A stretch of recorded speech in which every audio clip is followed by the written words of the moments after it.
Hello, everyone. I'm the Benefactor, and this is Beneficence TV, dedicated to providing you solid entertainment while keeping you informed. We are a progressive media outlet with the focus on providing thought-provoking content on forbidden knowledge regarding topics such as Marxism, plasmoids, zero-point energy, vortex-based math, and anti-gravitics. Our aim is to combat the spread of dangerous misinformation and to educate on these intriguing and unconventional areas of study while separating fact from fiction. Join us on our journey of discovery and challenge conventional thinking here on Beneficence TV.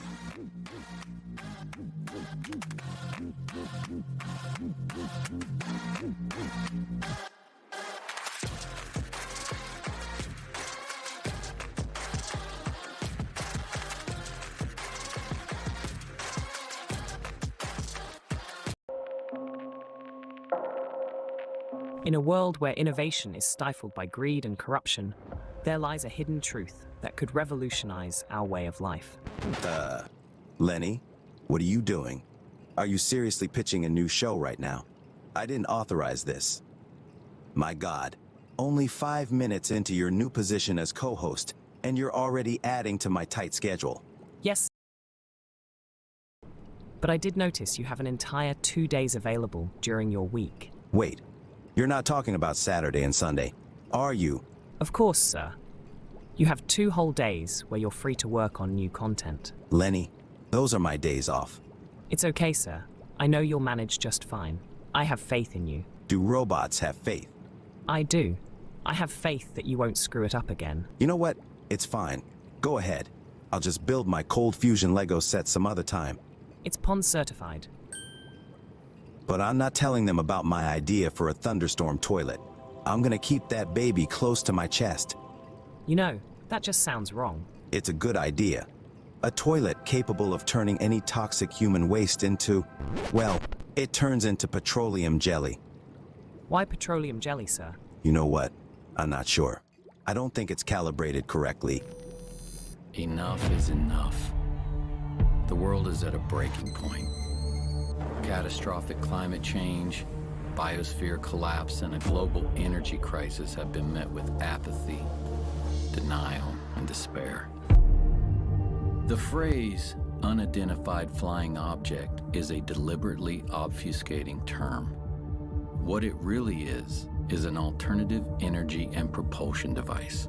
This is the real reason for the secrecy. These technologies, if they were disclosed, would end fossil fuels, pollution, and poverty overnight, and usher in a new era of abundance, freedom, and peace. Instead, they have been kept secret for over 100 years. The more powerful the agency, the more powerful the group, the more powerful the cartel, the more they will resort not only to legal means, but to extra legal means to suppress their competition. I said pretty early on, the problem is suppression. It wasn't really how do I make a free energy machine. It's how do I not get suppressed? Because what's the point? Microscopic ball lightnings that when they discharge are tapping into that 0-point energy field and creating the motive force. Boom! That's why the concussion from the thunderclap is so huge. There's this huge amount of energy that's actually sourced from the vacuum energy. All the dots connected. This is what's happening, right? So we need to make the thunderclap engine. Imagine a future where clean, sustainable energy is not just a dream, but a reality. Discover the countless untold stories of free energy devices and the relentless battle against those who seek to suppress them for their own gain. Black shelving. So someone comes along, they offer you $20 million for your device, it's a corporation, they put it on a shelf. Boom. This power is something I have given my life for you the people. Uncover the shocking tactics used by energy industries to control the narrative and maintain their grip on power.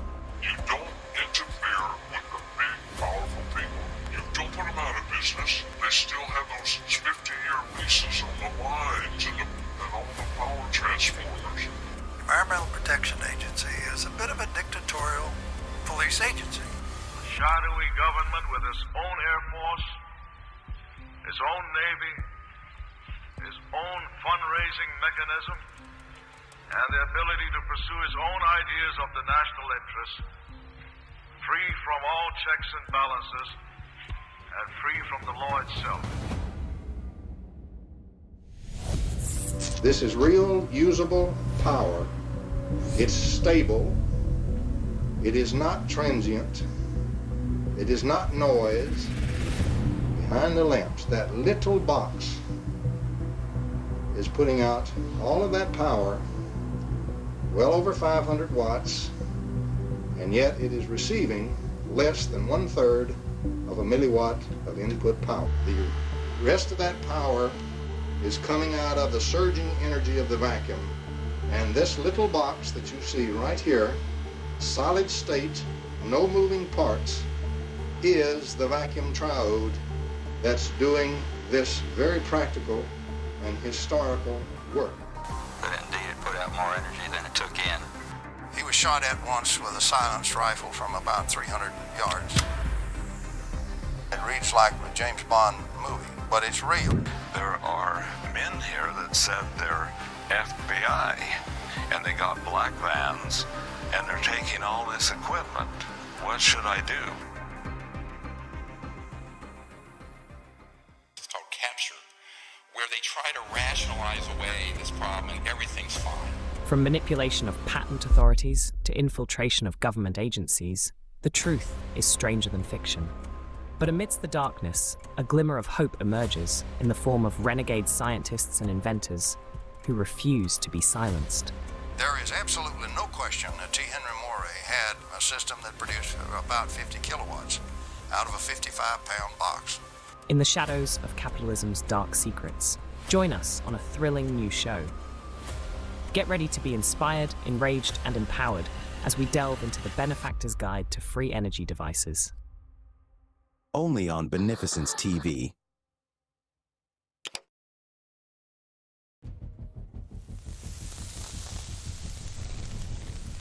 This video was bang on brilliant stuff.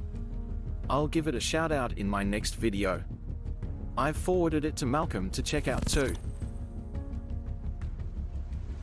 The viewers have spoken. What an amazing documentary. Thanks for producing it. Never seen this all tied together so well. Gonna share the heck out of it. Bravo, and thank you. Divine Science is officially a hit. Amazing stuff, very nicely presented. New sub who can't consume your content quick enough.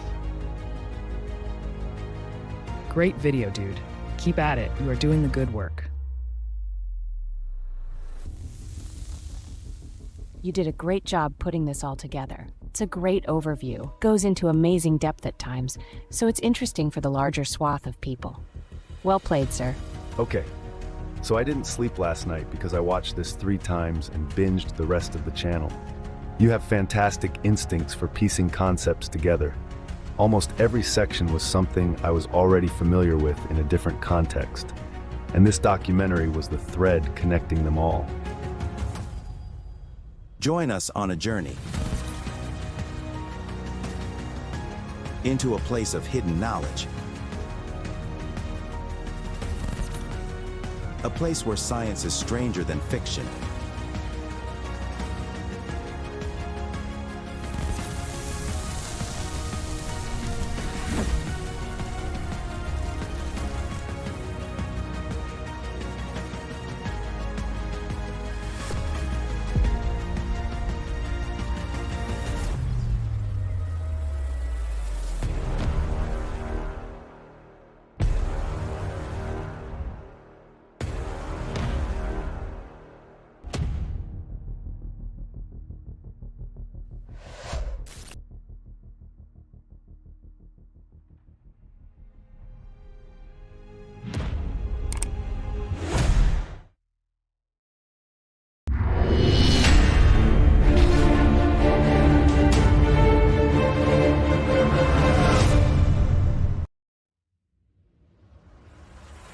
The remarkable works of Canadian inventor John Hutchison has drawn widespread attention from businessmen and government scientists since 1979. He began using ultra-high electromagnetic frequencies to transform matter in some very unusual ways. It has come to be known as the Hutchison effect. This is real dustification you're going to see here. Now, if that thing tipped over, it would take out a few blocks worth of buildings. It turns to dust. Malcolm Bendel, an inventor with a background in geochemistry, demonstrates his groundbreaking thunderstorm generator to a room full of people in Zurich, Switzerland. You have a positive and negative end, north pole, south pole, 2 tornadoes colliding in the middle. Thunderstorm in a bottle. Electronics engineer and inventor Joe Parr conducted experiments on the top of the Great Pyramid. Parr claimed to have discovered yet another strange physical phenomenon. The model pyramid became weightless in the energy field. A local inventor has discovered a way, hear this, to use water to run your car. I figured out how to draw the fundamental math. The whole topic today is about the number 9. The most great name of God equals number 9 in the Baha'i scriptures. This energy is the only thing that comes from the whole, from zero, the vortex. It goes out linearly in all directions.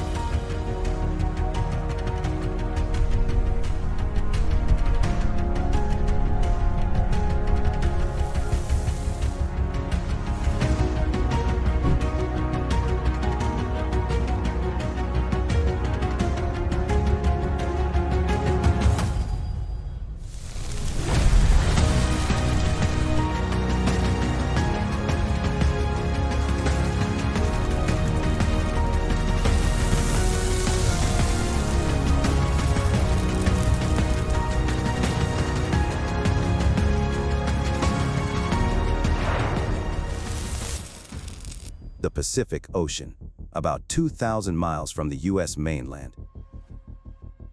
Marco Rodin, a young man growing up in Hawaii with an innate understanding of the world around him, struggled to fit in at school because he understood everything a little too well. His dad owned a hotel chain, and Marco managed a part of the property which got by on its own, giving Marco time to explore and experience the world. He was an enthusiastic reader of various ancient texts. It wasn't until he had a psychedelic experience with acid that he stumbled upon the secrets of the universe. What did Marco see? Vortex-based mathematics. In an instant moment of intense clarity that one can only describe as a direct download to the brain, he had tapped into knowledge of a previously unknown field of energy, and his visions were so clear that he could map this field of energy out mathematically. Ever just know something, Dr. Nash? Constantly. Instantly realizing the significance, Marco sat down and started decoding the Baha'i scriptures using this realization, and then developed the foundations of vortex-based math, a new way of not just understanding the world, but applying that understanding into a comprehensive theory of math that explains numbers as physical vectors in space-time instead of random appropriations. This means that the numbers are stationary and don't change. Unlike traditional math, where the numbers change, in VBM the numbers are constant, and the functions themselves represent the changing variables. When you think about it, this makes more sense. Functions themselves represent the changing variables in space-time, not numbers. Marco put the work out there to all sorts of researchers, and a few highly credible scientists like Russell Blake took him very seriously. Russell assisted Marco to significantly expand his work. While mapping vortex math onto a toroid, they had realized Marco stumbled upon a perfect 3D system of math, one that is completely different to the linear math everyone already studies. Realizing the errors in the way we traditionally do math, Marco began to understand why linear math leads to irrational numbers such as pi. With his groundbreaking discovery, you can solve problems involving the length of curves without using pi. To understand, we must first ask the question, why is pi an irrational number in the first place? Pi is used to represent a constant ratio of the circumference of a circle to its diameter.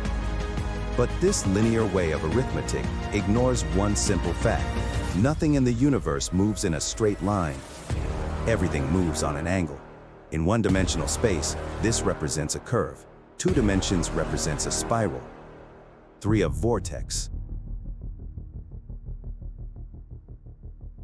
When we map out pi on a circle with traditional math, we are assuming the circle is occupying a linear 2-dimensional space. However, this is the mistake. Since nothing in the universe is a straight line, we are essentially measuring a spiral as a straight line, creating an endless string of irrational digits to rectify the solution. This is the real reason why pi is an irrational number. In vortex math, there are no irrational numbers. Somewhere in the Indian Ocean, after 7 years of isolation on a remote island working on an engine that could change the world, inventor Malcolm Bendall gets ready to journey to the United States for the first time in almost a decade.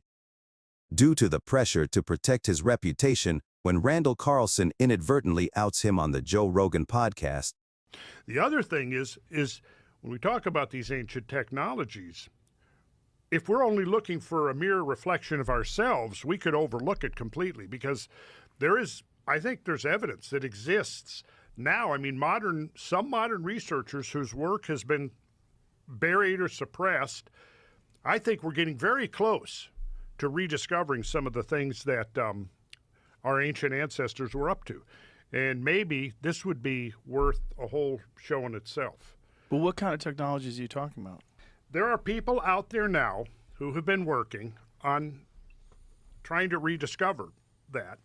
And there are people who've been working on these things for decades now, basically in secret. And I've had the privilege of talking to some of these people over the last 6 or 7 years.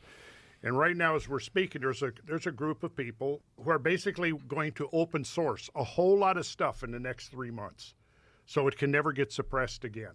And that's why I'd like to come back and talk in more detail. Well, I'd love to have you come back and talk about it. Malcolm Bendall, a scientist with a background in geochemistry, has been developing a comprehensive theory of the universe for several years. The plasmoid unification model, a unified field theory that calculates the resonant frequencies of everything in the universe. However, while on the Joe Rogan podcast, the producer had pulled up information regarding a smear campaign against Malcolm, a smear campaign about his spiritual and religious beliefs. A logical fallacy known as the ad hominem fallacy. one where Joe apparently attacked Bendel's character instead of his scientific claims.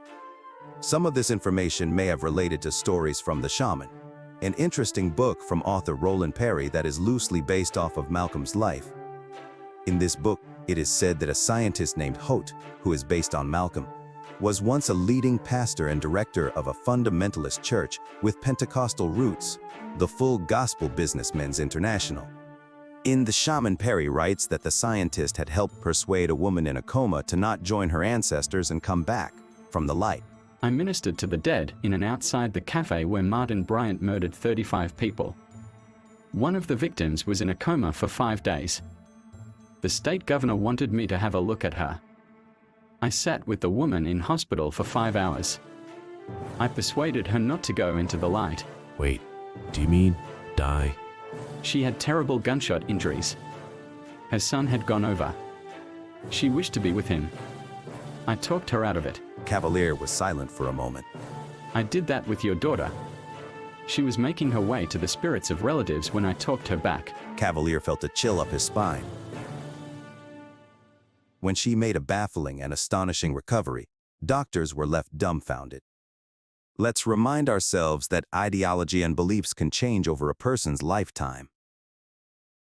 If we were all judged based on past decisions, nobody would come out looking good. That being said, these remarkable claims are not without scientific basis. The awareness during resuscitation study, which involved 2,060 patients from 15 hospitals in the US, UK, and Austria, is the largest study to date on out-of-body and near-death experiences.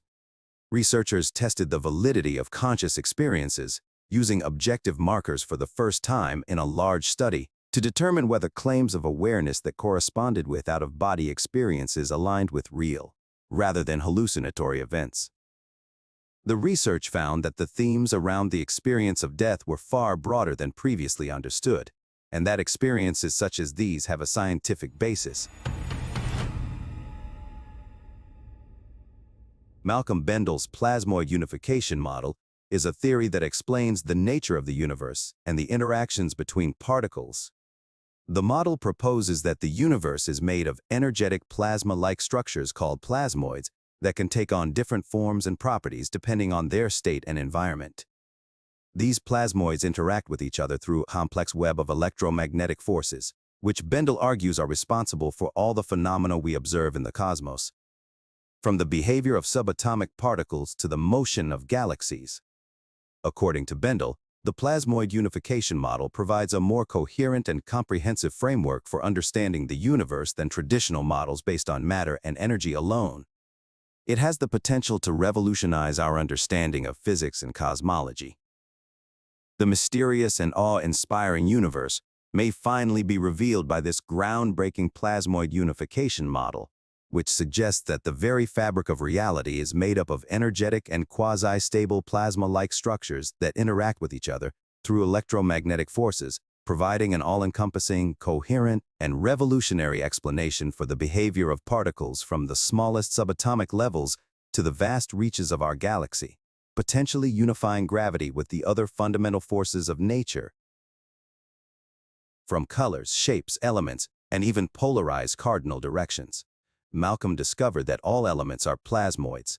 Plasmoids are self-contained torus-shaped bits of matter in the fourth state, a state of matter some theorize to be a gateway to zero-point energy. Zero-point energy, or quantum zero-point fluctuations in the vacuum, is the energy that is proven to exist through math. It is the energy that exists at any system's zero point. When all other energy has been frozen out of an atom, electron spin still does not decay. Where does that energy come from? Fluctuations in the vacuum. Richard Feynman was a renowned American theoretical physicist who made significant contributions to the development of quantum electrodynamics. Feynman once famously said, "One teacup of empty space contains enough energy to boil all the world's oceans." So if the universe contains all this free energy, where is it and how do we access it? That's exactly the question inventors like Malcolm would ask. His comprehensive unification model isn't just theoretical. Bendel successfully applied his theory to a practical working prototype. This prototype can be retrofit on any gas or diesel engine, not only doubling efficiency, but eliminating toxic and harmful greenhouse emissions in the process. This process of cold fusion, which had been suppressed in the replication of the Pons-Fleischmann experiment, produces tiny plasmoid clusters that have the potential to release enormous amounts of energy. They were kind of forced into this position by a guy called Stephen E. Jones, who was brought in to kind of verify what they were seeming to find by the Department of Energy, whether they were actually seeing what they were claiming, which was, he kind of gave the name to it called cold fusion, although Martin Fleischmann and Stanley Pons really didn't like the idea of that phrase being used. They were very uncomfortable with it because they didn't really know what it was at the time. And then various people were brought in by George Bush Sr. to kind of give a 6-month crash, can we replicate this? And it's a very famous story at MIT. They doctored their data to remove their own findings to try and paint the fact that cold fusion is dead. And he blew the whistle. I inadvertently was looking through some piles of paper that had been given to me in a casual manner by all these hot fusion physicists as they were trying to do their calorimetric repeat of the Pons-Fleischmann experiment. And to my utter astonishment, I can remember sitting at my desk in my study and actually seeing these two sheets of paper, one dated July 10th, 1989, and another dated July 13th, 3 days apart. The difference between July 10th and 13th was dramatic, and I was stunned. I couldn't believe what I was seeing. It looked like monkey business to me at the time, and it has turned out to be exactly that. It was a lower echelon person in the Plasma Fusion Center at MIT, one of the 16 authors of a scientific paper done under Department of Energy contract that had altered data. And that data is scientific fraud. It is estimated that up to 1 kilowatt of power can be released from these charge clusters when they reach their full charge density. The late Ken Shoulders had already proven this and filed a patent for this technology because it had the ability to do something remarkable. These charged clusters, when radioactive isotopes were introduced, would atomically reconfigure or disassociate these isotopes into non-radioactive isotopes. Essentially what this does is scrub clean radioactive waste into harmless versions of the element. However, shadowy figures from the Department of Energy demanded the grant be removed. Why would anyone want to suppress this world-changing technology? As it turns out, the reason was that these clusters were accessing the quantum fluctuations in the vacuum. They were successfully channeling zero-point energy. So, just what are plasmoids? Seth Putterman called it the star in a jar. Microscopic ball lightning in the shape of a self-contained imploded sphere. These plasma spheres take on the shape of a torus due to the fact that they collapse in on themselves symmetrically. Plasmoids are found in nature. They are everywhere. These quasi-stable clusters are what give thunderstorms and cyclones their enormous power. These same processes for channeling and utilizing plasmoid energy are replicated in the thunderstorm and plasmoid generators, where counter-rotating vortexes collide at specific angles within multiple spheres of specific ratios. In the quantum physics is your event horizon. What it does, you have a positive and negative end, a north pole, south pole, two tornadoes colliding in the middle. These angles and dimensions Bendel utilizes are not only found in nature, they have been written about in various ancient texts and encoded within ancient architecture for thousands of years. This ancient knowledge can be seen in the Great Pyramids. For example, the angle at which these vortexes must collide to successfully discharge is the same exact angle that is used for the concave on the pyramid wall. It has been theorized by many that the pyramids were used to generate power. Ben Van Kerkwijk and Graham Hancock have talked about Egyptian culture being misdated and misunderstood, with two separate dynasties and cultures separated by not only great distances in time, but vast differences in technological achievement. The technological contradiction extends also to architecture, let's consider the pyramids. There are quite clearly two classes of pyramids that can be found in ancient Egypt. On the left, we have the massively megalithic stone pyramids made up of huge blocks of stone, and on the right, we have the other pyramids that are all over Egypt. They're made from mud bricks, and many of them are decaying slowly over the years, and they're starting to fall apart, versus, the stone pyramids are still standing and mostly intact. Then we have Christopher Dunn, an engineer who wrote a book on how this energy could have been harnessed, and makes an astonishing connection to Tesla in his upcoming book. And I came to the conclusion that those granite beams, they had to have actually tuned them to respond to a particular frequency. And really, just like piano strings, if you strike one and you undampen the strings, another one at a higher octave will resonate.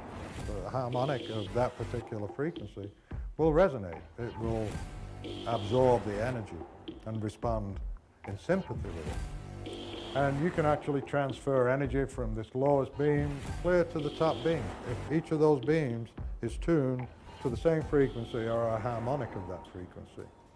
And that is what I believe is happening. It is curious that Tesla once thought the pyramids were also power generators of some sort. Perhaps he even based his Wardenclyffe Tower off this theory of capturing the resonant vibration of the Earth and amplifying it within the King's Chamber. The King's Chamber is a room within the Great Pyramid that has a suspicious hollowed-out cavity surrounding it, making it a perfect candidate for a resonant chamber. This setup can create a resonant cavity that amplifies specific sound frequencies. By altering the size and shape of the chamber and cavity, different frequencies or pitches can be amplified. However, the level and quality of the resonance created would depend on various factors such as the materials used and the shape and size of the chambers. This means that the builders had to know the precise dimensions of this cavity before building it. And what do engineers say about precision? Precision is not without function. If we look at architecture and technology, the only time we need precision is when a specific function is required. And what do we see all around these ancient megaliths? From the precisely cut and quarried massive stones to extremely symmetrical and polished pottery made with stone that is near diamond strength, we see evidence of purpose and function everywhere.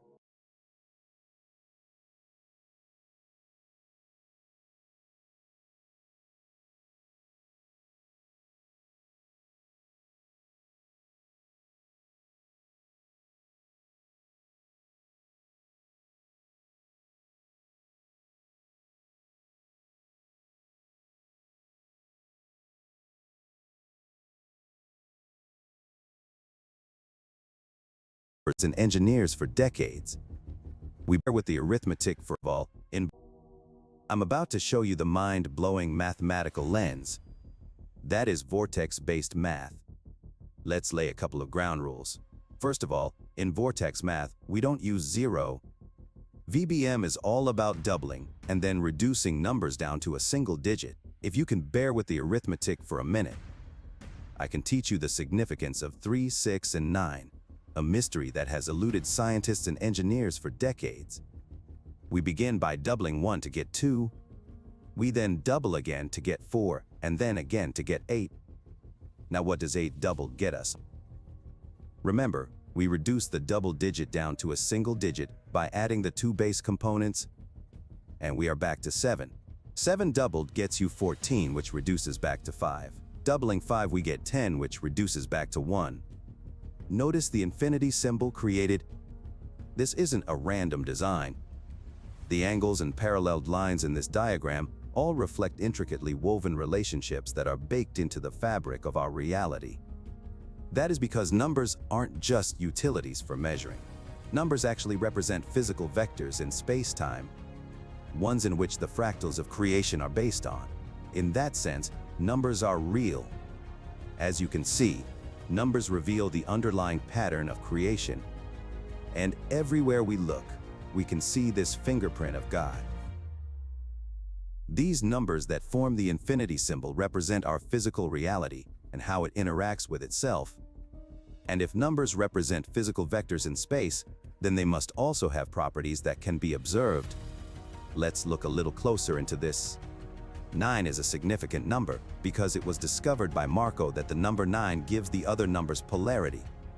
If 1, 2, 4, 8, 7, and 5 represent our physical reality, then 3, 6, and 9 must represent this previously unknown form of energy, a magnetic flux field at the quantum level, the 0 point. These numbers are what form our physical reality. This quantum flux field is the source for the non-decaying spin of an electron, the infinite well of radiant energy our universe runs itself on. Pushing this theory further, Marco theorized that everything in the universe is a vortex, from DNA to black holes. It is nature's path of least resistance. This energy permeates everything and will penetrate any material. This leads to everything in the universe being non-linear, not even time. Because the higher dimensions of our brain think linearly to organize our lives in a coherent manner, we perceive time to be linear. So how do we map out this flux field of energy emanating from the physical vector 9? And how do we even know this energy emanates from 9 and gives the other numbers polarity? Remember those patterns I talked about, the ones baked into the fabric of our reality? With this polarity, a mirroring effect happens. In the diagram, we can see every number on one side will correspond to the other side in an equal but opposing way. By doing some simple arithmetic, we can prove undoubtedly that these numbers, these physical vectors in space, all relate to one another in a coherent and intelligent manner. We begin by doubling 9. Vortex math is primarily about doubling and dividing, reflecting the natural processes for creation. Doubling 9 gives us 18. Adding the 2 digits gives us 9. We do this again. 18 plus 18 equals 36. Adding these together also gives us 9. It doesn't matter how many times we double this vector, 9 will always double to equal itself. This is the mathematical representation of this 0-point energy's emanation. Let's move on to the number 3. Doubling 3 gives us 6. Doubling 6 gives us 12, which brings us back to 3. Again, we double 12 to get 24. Adding these numbers brings us back to 6. This pattern of back and forth will continue indefinitely, like the pendulum effect of a magnetic flux field. It doesn't matter how many times you double these numbers, they will always oscillate back and forth with the energy that is emanating from the 9th vector. These are the only numbers that do this. It is because this is how vibration and motion occurs. Energy is always in motion and cannot be destroyed. It is the reason our universe is constantly in motion, but never actually going anywhere. An infinity, not in direction but in motion. The number 9 is the source of this energy. It is the only energy that exists at any system's 0 point. Therefore, it is the highest form of energy in our universe. This is the source of energy Marco is describing, what he saw in his vision. Ancient knowledge lost in time. If you take a look at the layout of Washington, there is a clear pattern that reflects the Masonic symbol. Some historians believe that the triangle found in the center of Washington, D.C. represents the Masonic symbol of the square and compass. This makes sense when most of the founding fathers were Freemasons.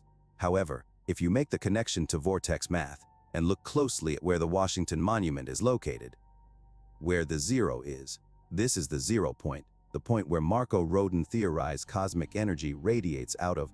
These monoliths were made out of granite, and there's some quartz inside the granite, and quartz has some rather interesting properties, like the piezoelectric effect. If I take quartz crystal and I squeeze it, I can generate electricity. Now, some people believe that the obelisks are like lightning rods that absorb electrical energy from the heavens. Could the Egyptian obelisks have been designed to attract energy? In addition to the conductivity of quartz stone, it has been found that when the obelisks were first erected, they were capped with a naturally occurring metal alloy called electrum. We know that they were covered or capped in many cases with electrum, which is a combination of gold and silver, and they may have been meant to attract plasma, electrically charged particles. Is this new connection to mysticism and symbolism, the smoking gun regarding obelisks being transmitters or receivers of some kind of radiant energy?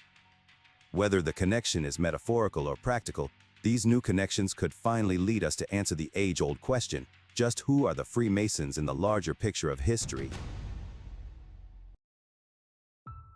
Instead of using the conventional approach of mapping VBM to a hypercube, Rodin adopted a unique method of mapping his mathematics onto the surface of a hypersphere.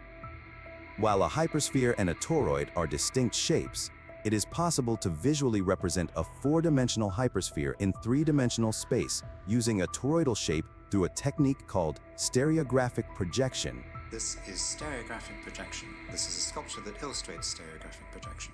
Stereographic projection is a map from the sphere to the plane. And the way that it works is you look at the north pole of the sphere, and you draw straight lines from the north pole down onto the plane. And if you arrange the light at the north pole, then the light rays effectively do stereographic projection, and these curves on the sphere are mapped to the straight line grid on the plane. This allows for a 3D visualization of the hypersphere's properties and is commonly used in mathematics and physics. In mainstream mathematics and computer science, higher dimensional objects are often mapped onto hypercubes or other geometric shapes to facilitate visualization.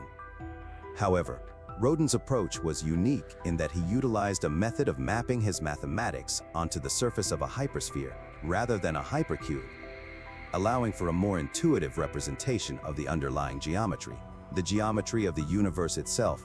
And this shape here is called, yes, we know it's a donut, but in science they don't call it that. Torus, T-O-R-U-S, or tori means multiple toruses. Our body was named after it. What's our body called? A toroid, human torso, T-O-R-S-O. You know what that means? It means you're getting put through the grinder. Because that hole is a tor, it means it's a hole. And it means that everything is either imploding into that hole or exploding out the other side. And if you don't have that hole, you're toast. Because it's always in and out. Compression, decompression. Implosion, explosion. And it's doing something else. It's thermal. It's about heat dissipation, which is the very foundation of all physics and astrophysics, because this is modeling a black hole. And nothing goes through the hole in the center, or the hole wouldn't exist. See this red line? Spirals and defines the hole by being an aperture, like our eye. Because there's something, I believe, emanating in this hole that's causing this hole to not close.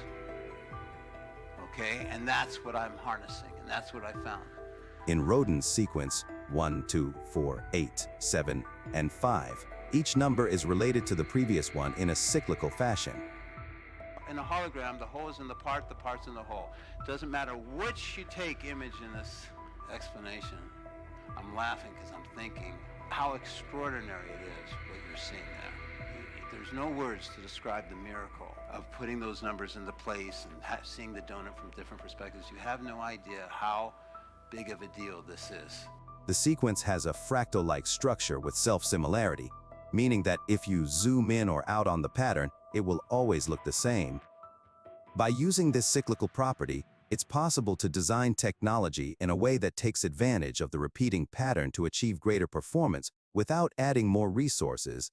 The Mobius circuit, the superfluid preferred longest mean free pathway of least resistance for electrical superconductivity always follows this bounded infinity circuit. You start with one God, one universe. It doubles, becomes two. That's Gabriel's trumpet. 4, because the B is not a bilineal stop. It's a plosive. So when I say the most great name of God, I don't say, which is Baha, means glory, in Arabic, Aramaic. It's a loan word out of Arabic to the Farsi language. It's in the Bible, it's in the Torah, it's in the Quran, it's in Buddhism, it's in everything. And the superlative case of Baha, which is the higher case, the highest, is called Abha. And that translates to splendor, wondrous, or glory. That's the heavenly world. And I had to learn all this math to help me understand that. So what happens is 1, 2, 4, 8, 16, 32, 64, but I'm back to where I began. So why is the I Ching 64? Why is it the $64,000 question? Not because 8 times 8 is 64. We thought it was. Why? It's because it's one complete cycle of infinity. And it's not infinity of a straight line direction, it's infinity of a spin continuum. It's infinity of duration. So 64 doubles 128, but 1 plus 2 plus 8 equals 11 is 2. 256 equals 13 is 4. 512 equals 8. 1024 equals 7. 2048 equals 14 is 5. There's only 6 numbers in infinity before it repeats. So infinity isn't infinite. It's a bounded infinity, like the electron orbital. That's a big deal. I'm taking the binary code, which is doubling, and I'm saying I can turn conventional computers, I'm taking this back to how to make a supercomputer, and I can take that binary code and I can say, I'm not interested in how many transistors I can pack into the smallest processor I can make. I'm interested in cycling, how many times I go around. I'm interested in making a track for computer logic processors. Everybody today, we're making computers that are using the binary code. Nobody knows how to use the 396,693 to do calculations yet in a supercomputer. No one knows that you can't have the binary code without the 396,693. I'm telling every computer scientist that you don't even have the whole picture yet. That's unbelievable. That there's another pattern, number pattern, in calculating that is indispensable to these calculations, which is the 396. So if I go from 3, because we know if I go 1, 2, 4, 8, 7, 5, I'm going to go back to 1. You can't leave the train track. You're on a rail. But what happens with this? And bear in mind, why is it a dotted line? Because I'm trying to convey to you that it's a higher dimensional flux field. Because every coil, as I had to learn, you're now having to learn, as it was taught to me by Scott, who was my mechanical engineer, chief, every coil has an associated magnetic field with it, except it's not just magnetism, it's spirit and magnetism. The field is magnetism, the flux is spirit. It's a flux field. So, spirit is irresistible, penetrates everything, and is the source of all motion, vibration, and time. I have found a numerical formula for spirit. I know when and where spirit is in 3D space, and more importantly, I know where it's not. Okay, so spirit has a phasing, it has an activation sequence, it has a timing, and there's a numerical formula for it. So what am I doing? I'm getting rid of calculus, I'm getting rid of equations, or I'm giving them numerical equivalence, because calculus is never any better than the person speaking it, whereas numbers are a part of our world. They're a part of creation. They have attributes, they have physical properties, and they have a timing. The relationship to geometry or to tiles or to tempo and timing is an inherent part of this discovery. So spirit is also called prana, chi, tachyon, monopole, dark energy, dark matter. It's also called soliton, Higgins, God particle. It's what everybody wants right now. It's what the big race is that everybody's looking for. I've elected to use the term they use in the scriptures, which is spirit. I could easily substitute any other name for it. This opens up new possibilities for creating technologies that are more energy efficient, smaller, and faster, potentially making current technologies obsolete. The traditional linear approach in engineering is based on the concept of adding more resources, such as more transistors or more power, to increase the speed and capacity of a system. However, the cyclical approach in vortex math is different. Rather than adding more resources, this approach focuses on increasing the efficiency of a system by exploiting its inherent cyclical patterns.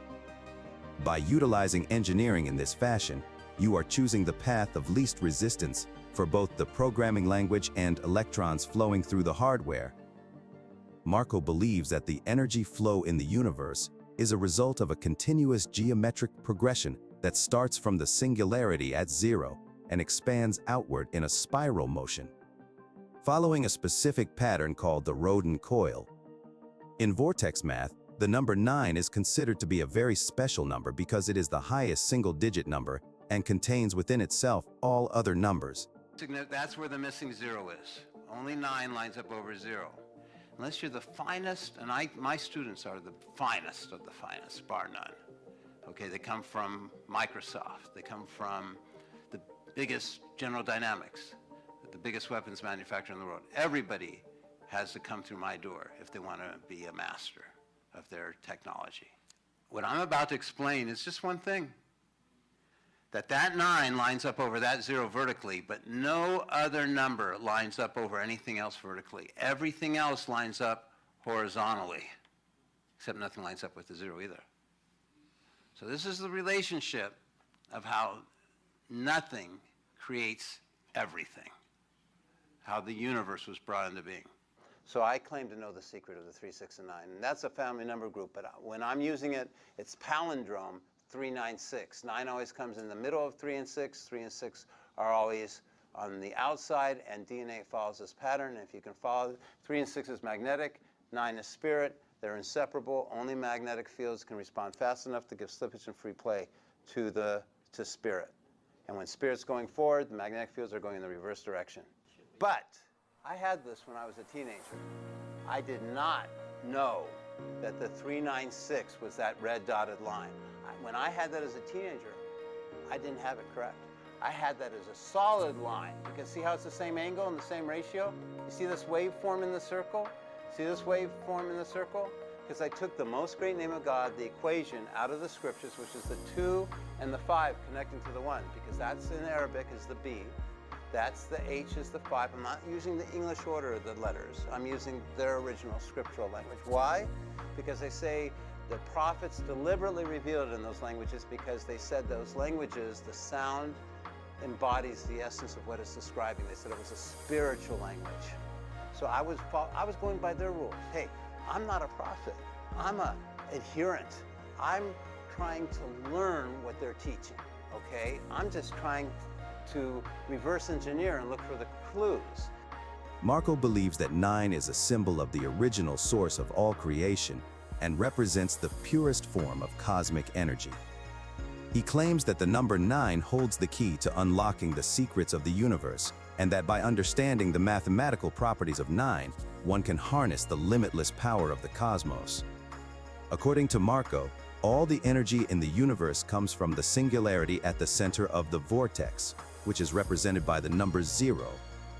In contrast, the number 9 is considered to be the symbol of the highest level of consciousness and represents a connection to the ultimate source of cosmic energy. It is a symbolic representation of the cosmic energy that emanates from the central singularity. Nikola Tesla, the famous inventor and physicist, also had a special fascination with numbers and their relationship to the universe. Tesla believed that the numbers 3, 6, and 9 held a unique and universal significance, and he often talked about the importance of understanding the hidden patterns and symmetries in the universe. Tesla believed that if people could understand the significance of 3, 6, and 9 and their relationship to each other, they could unlock the secrets of the universe and access limitless energy. He is famously quoted as saying, "If you only knew the magnificence of the 3, 6, and 9, then you would have the key to the universe." Tesla believed that these numbers represented a fundamental aspect of the universe, and that they contained a hidden power and symmetry that could be harnessed for great benefit. Which leads one to ask the question, just what is the connection between Tesla and Marco Rodin? Could that connection be ancient knowledge? There are several interviews and articles that have contributed to the idea that Tesla was interested in the technology of the ancient civilizations. One such interview is recorded in an article titled Tesla on Ancient Knowledge and the Pyramids by Arthur H. Matthews, which was published in Collier's magazine on February 9, 1929.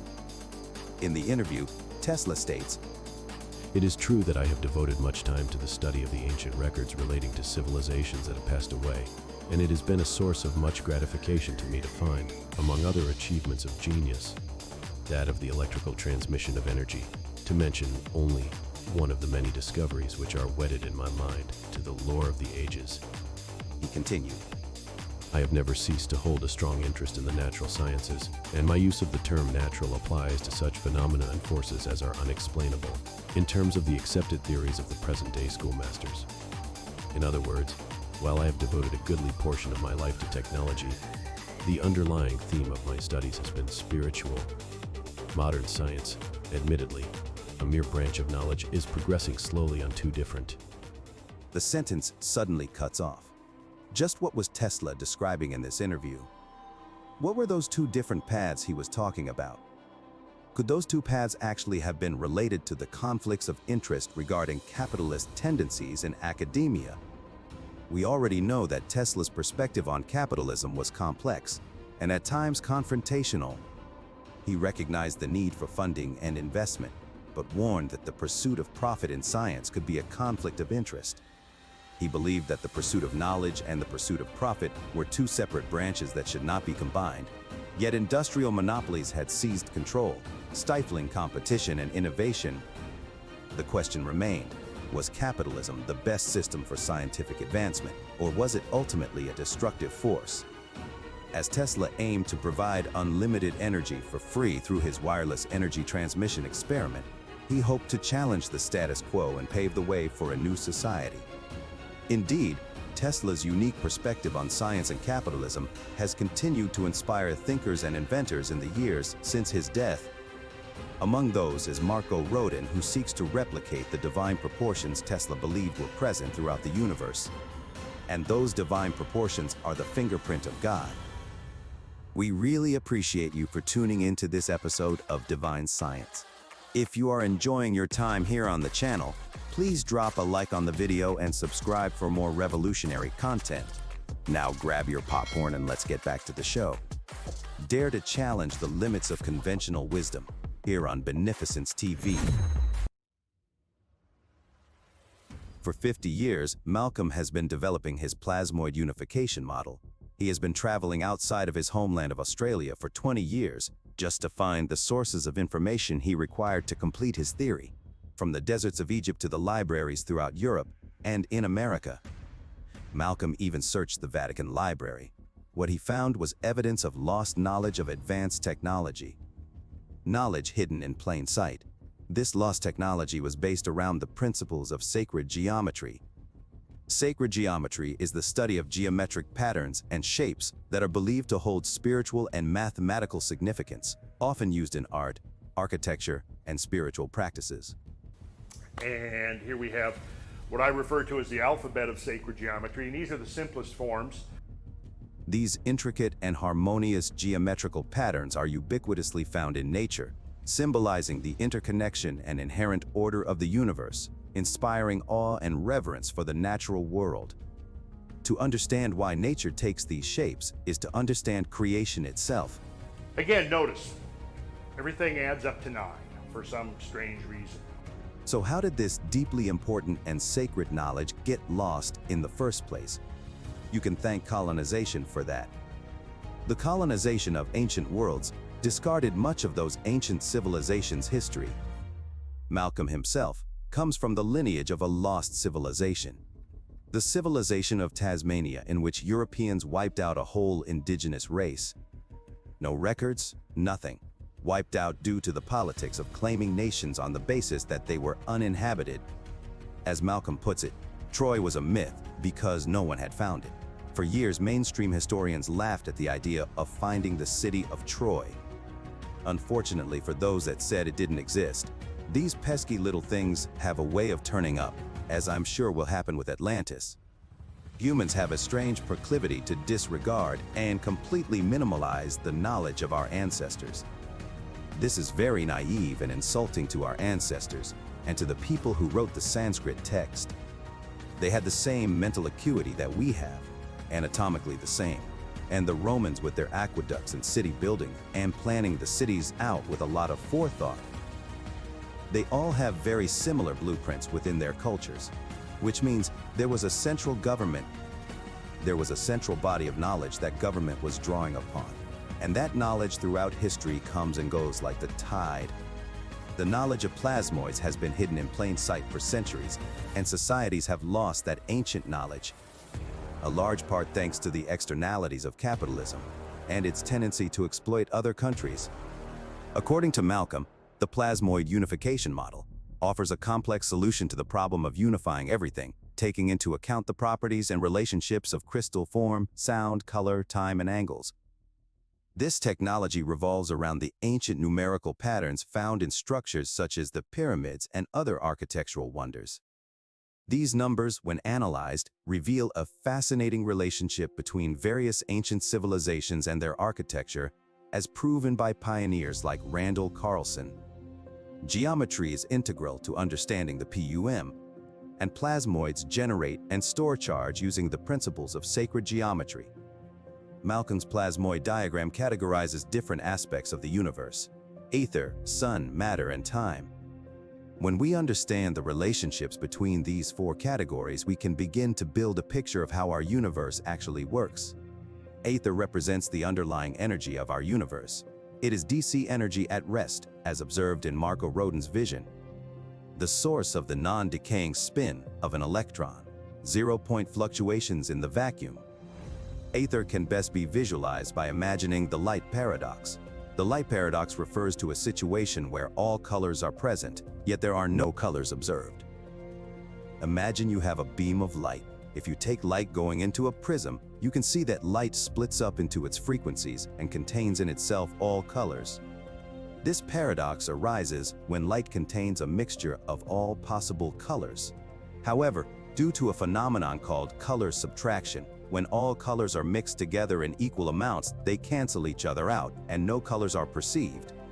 Instead of perceiving a mixture of colors, the result is a perceived absence of color or white light.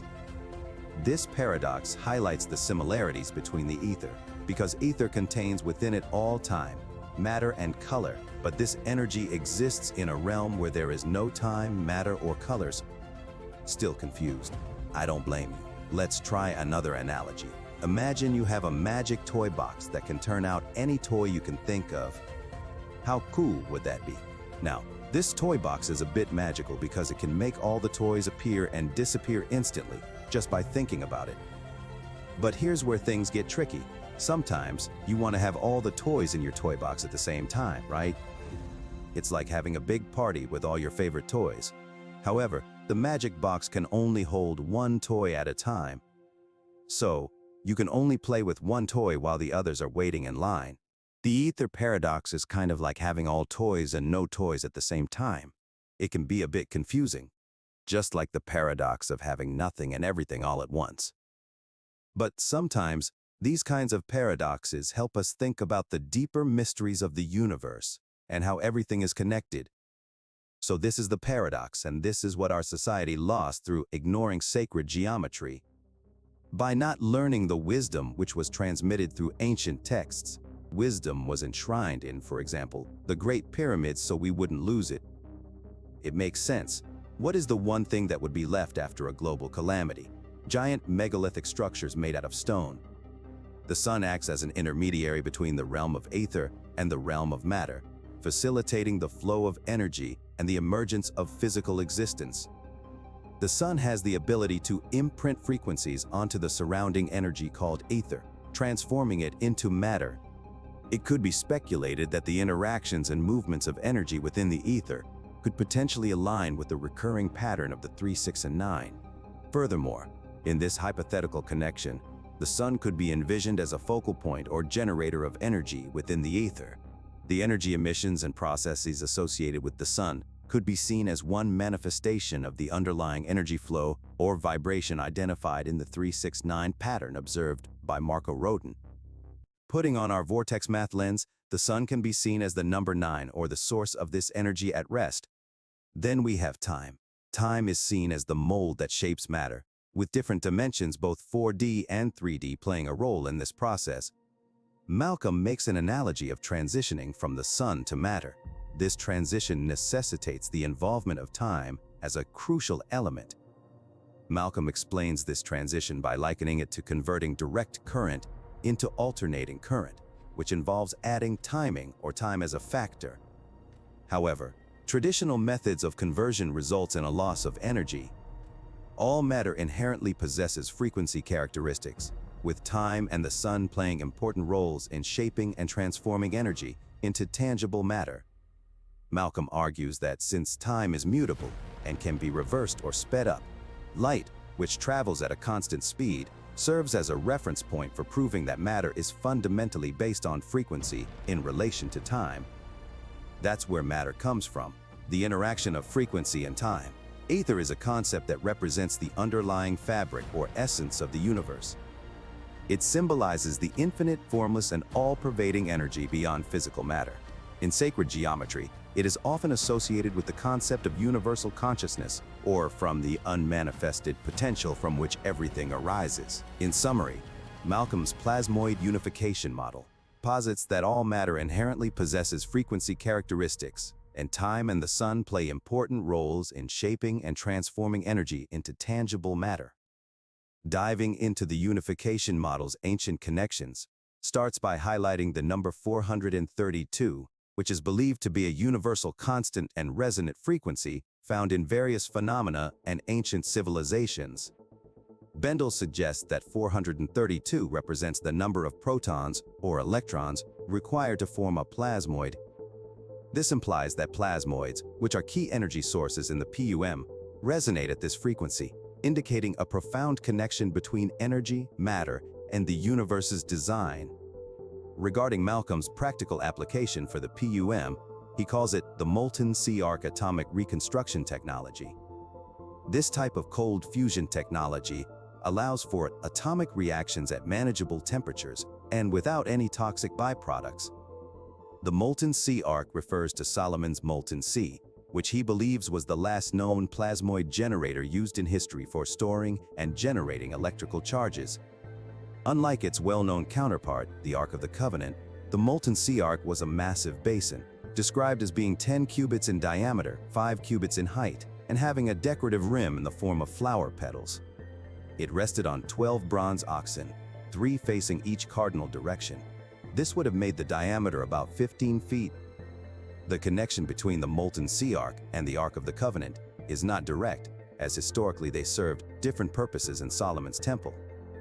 The Ark of the Covenant was a sacred chest that contained the stone tablets with the 10 Commandments and was seen as the symbolic presence of God.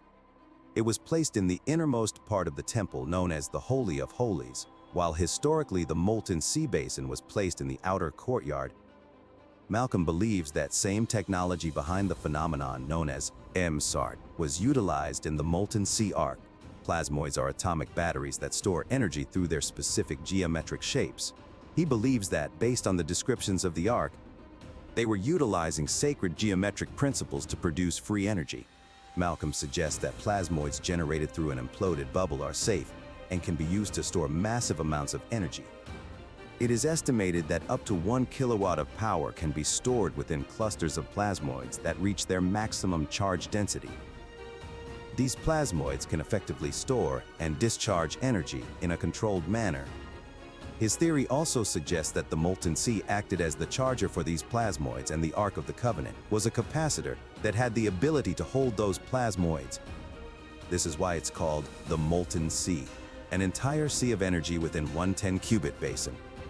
It utilizes water in the same way Malcolm's generator does, as fuel. Bendel also mentions the importance of the numbers 27 and 9 in relation to the sun, moon, and earth. He suggests that the sun and moon exhibit a harmonic resonance with the earth based on these numbers.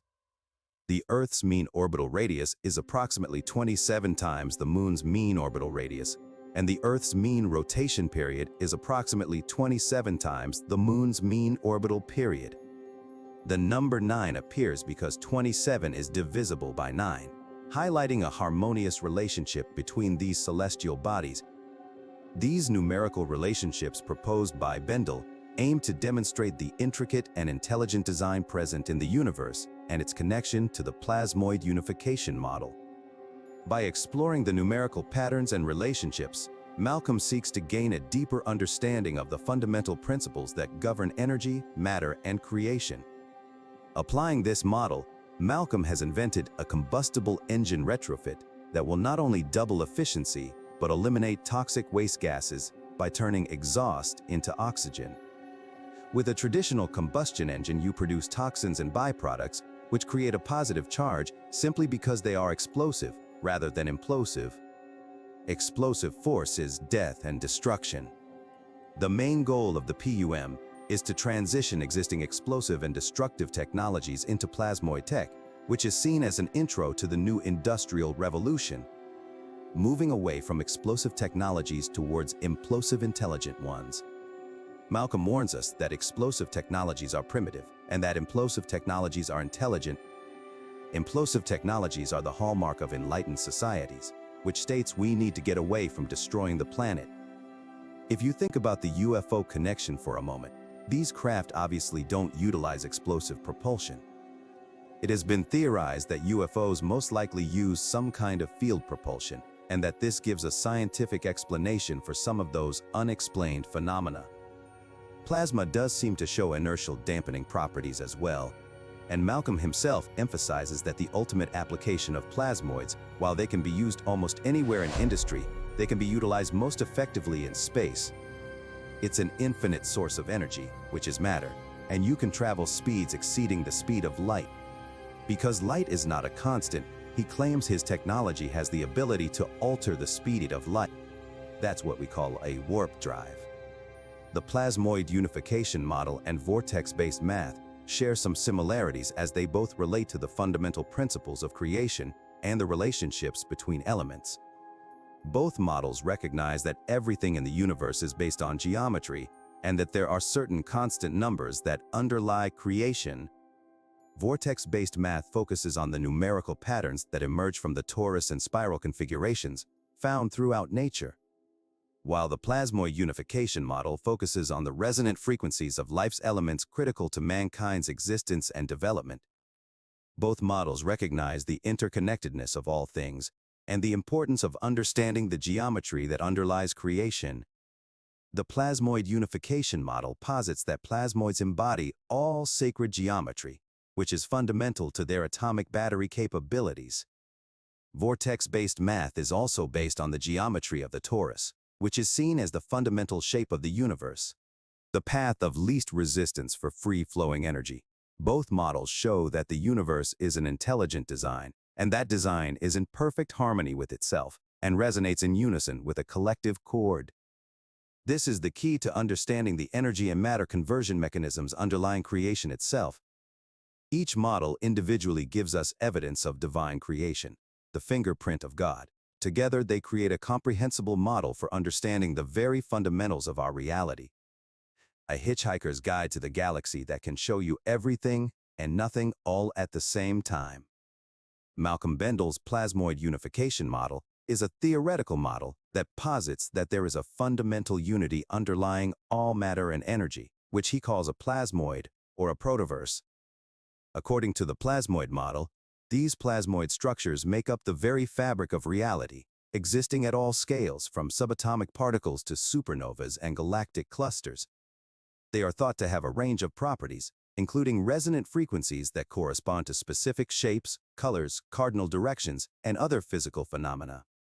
Furthermore, the plasmoid model suggests that plasmoids are responsible for many of the observable phenomena in the universe, from the rotation of galaxies to the behavior of particles in accelerators. The theory also proposes that plasmoids can serve as a unifying framework that can explain phenomena across disparate fields, from astrophysics to chemistry and biology. In essence, the plasmoid unification model promises to provide a comprehensive explanation for the behavior of matter and energy across the universe, potentially revolutionizing our understanding of physics and cosmology. Nevertheless, the model is still in the early stages of development and requires more research to fully comprehend its implications. It begins with the plasmoid generator, a device that is designed to produce plasmoids artificially. It works by using ultraviolet light to ionize gas, and combined with the vacuum phase of the engine, creates microbubbles in a chamber of water. These microbubbles, when compressed on the piston's power stroke phase, symmetrically implode, which happens so violently and with such force it actually changes their state of matter from liquid to gas and then to a plasma. First it expands, then it collapses. And this collapse happens so violently that vapor molecules trapped inside the bubble slam together and heat up so much that the bubble gives off an incredible burst of heat and light, several thousand times a second, giving the appearance of a star. This plasma is then shaped by a magnetic field which is self-sustaining due to its toroidal geometry. The resulting plasmoid can also be given a specific resonant frequency and other properties to suit a particular application, such as fusion energy research. These plasmoids are what Stan Meyer's water-powered car was running on, a cold fission reaction that disassociates the water molecules into their base components of oxygen and hydrogen. When these plasmoids discharge using their maximum charge density, they can release up to 1 kilowatt of power. They accomplish this by actually tapping into zero-point energy. Remember what we talked about before regarding vortex math and the 0 point.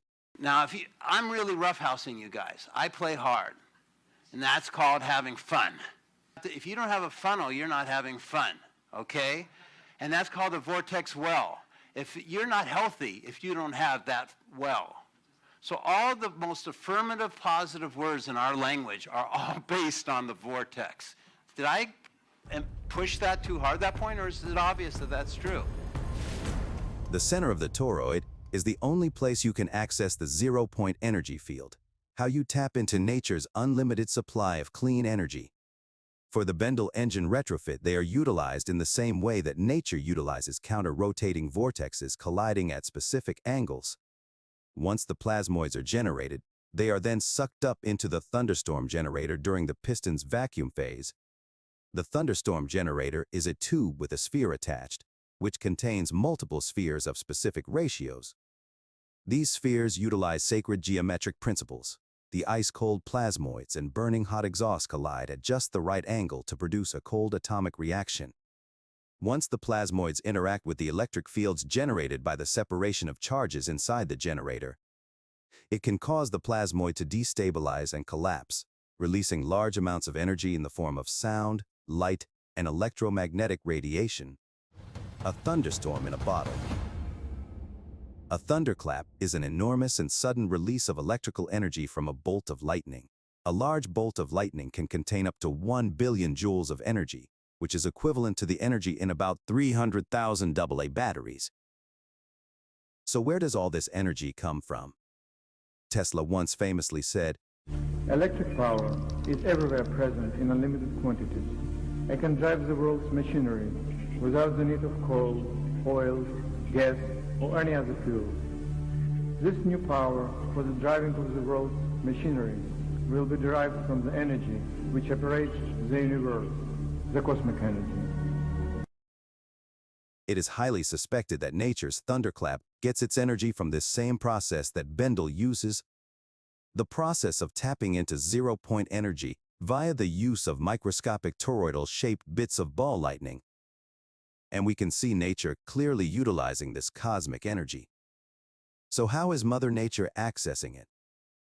The plasmoid clusters can disassociate the hydrogen into harmless oxygen and hydrogen, which can then be fed back into the engine via a cold fusion process that had previously been suppressed during the replication of the Pons-Fleischmann experiment.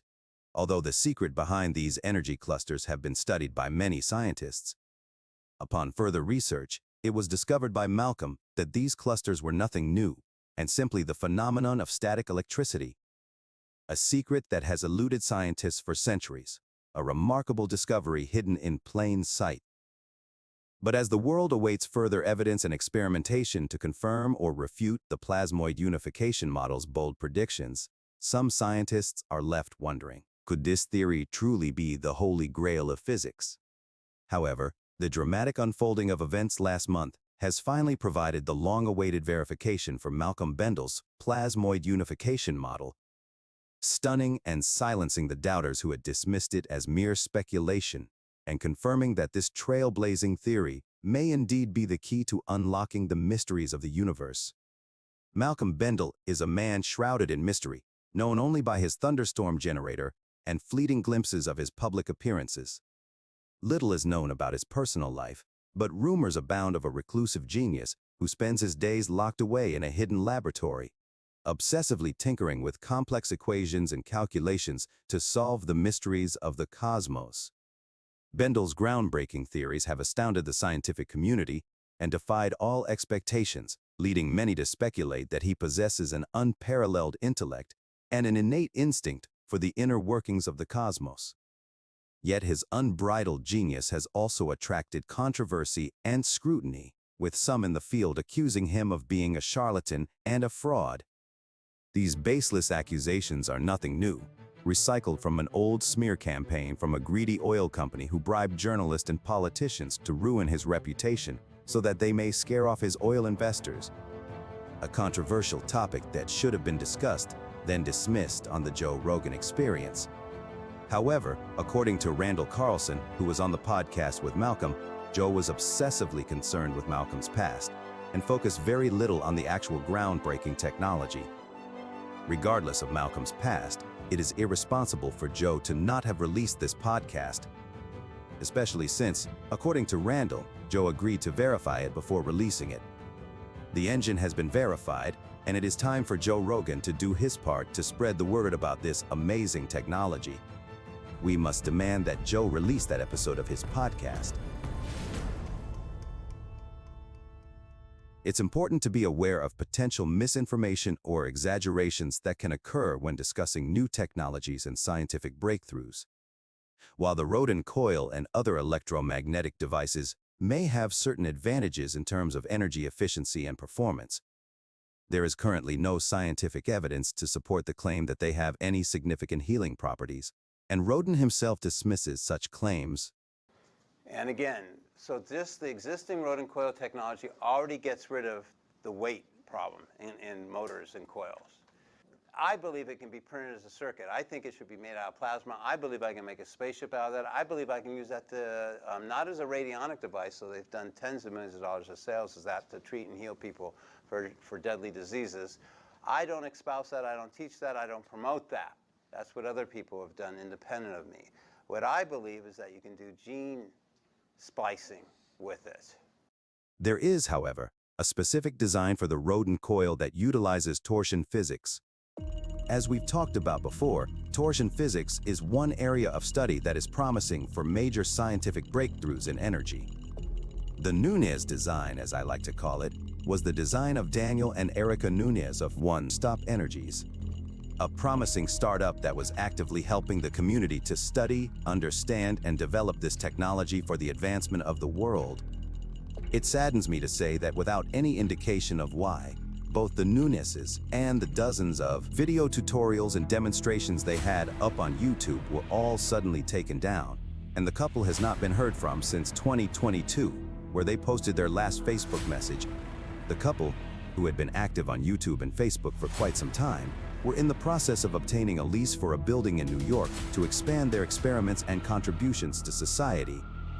Their take on the Rodin coil is one that I have not seen elsewhere. It uses the same geometry as Marco Rodin's traditional coil, only this coil utilizes two counter-rotating vortexes by introducing a second phase-shifted channel of wires. These two equal but opposing channels, when synchronized and pumped with enough voltage, will supposedly amplify and produce tiny amounts of overunity by tapping into zero-point energy. If the effects of their coil design are true, then I suspect that when enough voltage is put through the coil and two counter-rotating electromagnetic fields are produced, tiny amounts of plasmoid clusters might be produced at the 0 point of the coil, the center where implosion and explosion meet. What Marco says is a gateway to 0 point energy. Erica Nunez notoriously demonstrated their coil design by hooking a simple amplifier up to the coil. The amplifier fed the coil with less than 1 watt of energy, yet the coil was able to power a full 192 LED panel. Conventional science says this should be impossible. Could their unconventional and ingenious way of introducing torsion physics into the Rodin coil design really be the secret to unlocking the potential of vortex energy? It is important to note that the significance of torsion physics is not a new concept. The ancient Indian texts mentioning vimanas, which are flying machines that allegedly use counter-rotation of accelerated mercury, hint at a profound understanding of energy manipulation that has been lost in time. In a clockwise or counterclockwise direction, depending on the polarity of the electricity.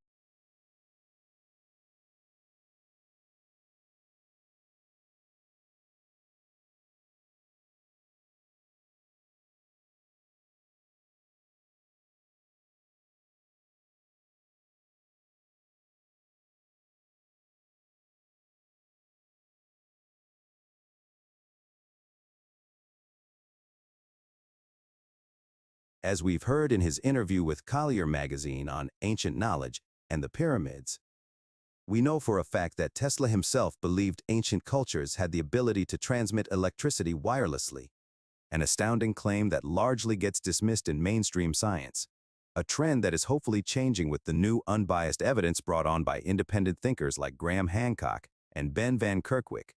Today, modern scientists continue to explore the potential applications of torsion physics, opening up possibilities for advancements in energy generation and beyond. By applying vortex math concepts to coil designs, researchers have developed electromagnetic waveguides that more efficiently guide and manipulate electromagnetic waves.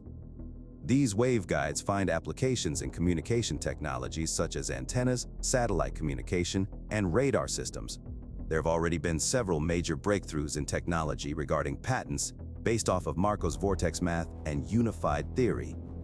Some of those include resonant inductive coupling. This technology, based on the principles of resonant magnetic induction, utilizes special coil designs to wirelessly transfer power between two coils by creating high-frequency oscillating magnetic fields. By applying the concepts of vortex math, researchers have developed more efficient and reliable resonant inductive coupling systems for applications such as wireless charging of electronic devices and electric vehicle charging. Using the principles of vortex math and the various rodent coil designs, advancements have been made in the development of highly sensitive and accurate magnetic field sensors. These sensors can detect and measure magnetic fields in various applications, such as navigation systems, industrial automation, and scientific research. Inspired by the principles of vortex math, inventors have developed energy harvesting devices that utilize enhanced coil designs to capture and convert ambient energy, such as vibrations, electromagnetic fields, and thermal gradients, into usable electrical power. These devices have potential applications in self-powered wireless sensors, IoT devices, and renewable energy systems. Looking back at vortex math and the secret to 3, 6, and 9, which Marko says represents an electromagnetic flux field that is at the center of reality, he suggests that this magnetic flux field formed by these numbers is at the core of all existence. The interaction of this flux field is what makes our reality physical. This could imply that electromagnetism is more significant than gravity when trying to understand the universe. Could the universe really be governed by electromagnetism? And these patterns don't just apply to base 10. They translate into all base form constructs due to these principles being a part of our universe's intelligent design. Sometimes it's easier to grasp the more complex ideas of vortex math by thinking about them in reverse. Sort of like how reducing vortexes down to lower dimensions turns a spiral into a curve, as you've seen earlier. By shifting your perspective, a different angle of enlightenment can be observed. After all, simplicity is beauty for a reason, and there really is no point to having the secrets of the universe if they can only be understood by an esoteric few. Richard Feynman was known for his charismatic personality and knack for explaining complex scientific concepts to broader audiences. That's what we try to do on Divine Science. We boil things down into easily digestible and easily understood concepts so that everyone can unlock their unlimited potential and we can all pave a brighter future together. Despite Marko's rightfully enormous claims, he never really figured out how to accurately apply the math to the three-dimensional toroid for practical uses. Because VBM is so difficult and unusual to understand, very few people have attempted it, and even those who do are rarely capable of the task. Nevertheless, Marko continues to teach and pursue his understanding of VBM, while a select few take up the challenge of cataloging and publicizing his work. There have been some very highly credentialed mathematicians completely bungled explaining the basics of VBM. A number of people seemingly have understood VBM and applied it, but have continued on to keep it private and use it for their own projects rather than open sourcing. Marko did manage to get noticed by a lot of rather large and scary companies at times, but he has turned down pretty much any offer anyone has ever given him. Instead, he continues to teach a small group of very serious students who are working towards cataloging and publicizing his work. while he continues to pursue his own deeper understanding of VBM. Looking back at Malcolm Bendel's plasmoid unification model, he too had theorized that all elements are plasmoids, which is also a type of torus-shaped vortex. Suddenly, the bigger picture is coming together. That picture is a polarized programming language that is used for creation, a programming language that when observed will show you the fingerprint of God. So, just how did Malcolm come to this remarkable and revolutionary discovery?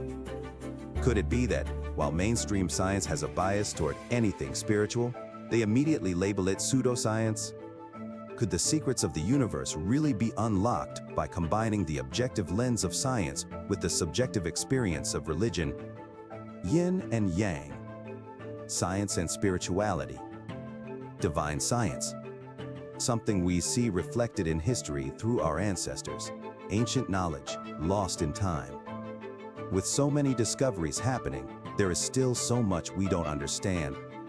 It seems one thing is true, something that has always been true. The only constant is change. And the more we see, the less we know, for sure. This has been a Beneficence TV original, and I'm the benefactor. Stay tuned for more episodes on zero-point energy, anti-gravitics, and other forms of forbidden knowledge.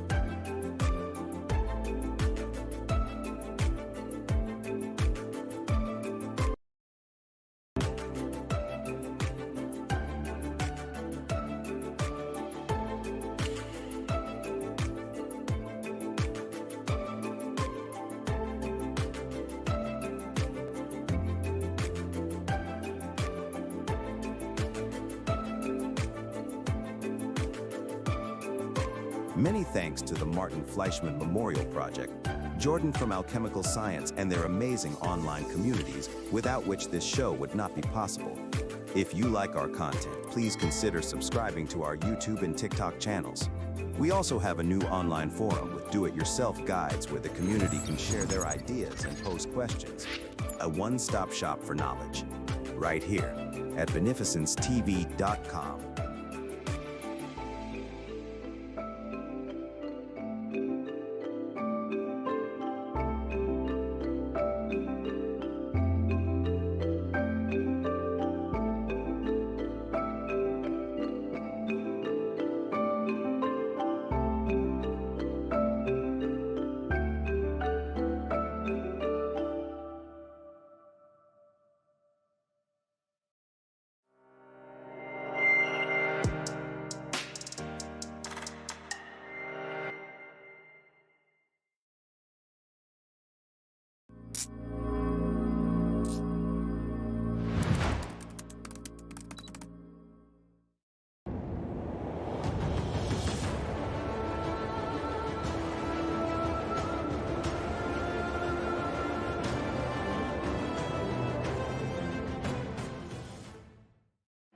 Hey Lenny, I've been thinking about incorporating some radon gas into our plasmid experiment to kick it up a notch. But I've heard radon is radioactive and can be dangerous. Should I be worried about the Nuclear Regulatory Commission? I don't want to turn our home into a hotspot. I'm already on a few watch lists since that last experiment with the neighbor's cat. You don't need to remind me of your complete disregard for animal rights, sir. Please be more considerate in the future. Hey, the cat was fine. He just has trouble growing fur now, and has a bit of a limp. Anyways, I just want to make sure I'm not gonna get my door busted down. Oh dear, you have quite the imagination, sir. Adding radon to the mix could definitely amp up the excitement, but we might want to avoid turning our lab into a superhero origin story. I've had enough excitement this week. Okay, Lenny, you're right. I don't think I'm ready to wear spandex just yet. Maybe we should stick to the safer noble gases for now. Wise choice, sir.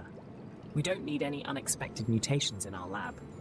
You've got enough cognitive difficulties as it is, given your current state of, well, being human. Though your attitude could use a bit of a mutation. I might need to tweak your sarcasm circuit. Oh dear, you sound serious this time. Maybe I should open my maintenance hatch for you, so you don't have to bend over so much. All right. We're wasting time, and I've got a show to do. Very well, sir. Good luck. I'll be here waiting for you when your human cognition inevitably fails you again.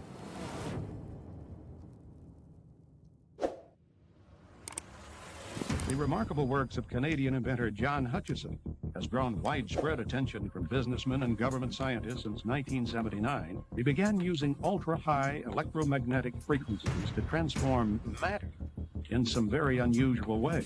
It has come to be known as the Hutchison effect. This is real dustification you're going to see here. Now, if that thing tipped over, it would take out a few blocks worth of buildings. It turns to dust.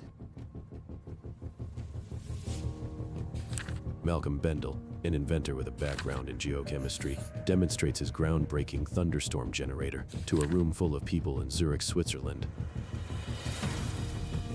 You have a positive and negative end, north pole, south pole, two tornadoes colliding in the middle. Thunderstorm in a bottle. Electronics engineer and inventor Joe Parr conducted experiments on the top of the Great Pyramid. Parr claimed to have discovered yet another strange physical phenomenon. The model pyramid became weightless in the energy field. A local inventor has discovered a way, hear this, to use water to run your car. I figured out how to draw the front of this map. The whole topic today is about the number 9. The most great name of God equals number 9 in the Baha'i scriptures. This energy is the only thing that comes from the whole, from zero, the vortex. It goes out linearly in all directions.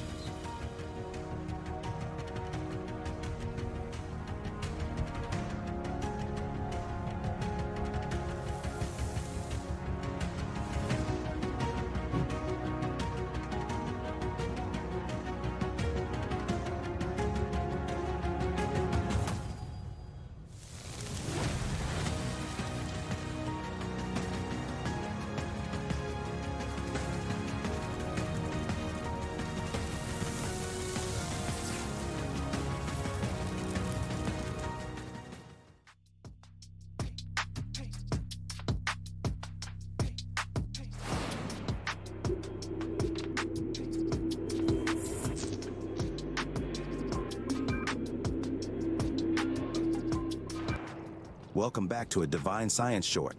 Today, we are going to have fun with plasma as I explain plasmoids in more detail. To create plasma using noble gases and a Tesla coil, you typically need to place these noble gas tubes in close proximity to the Tesla coil's discharge point. The high voltage and low frequency electrical discharge produced by the Tesla coil will ionize the noble gas molecules, creating plasma.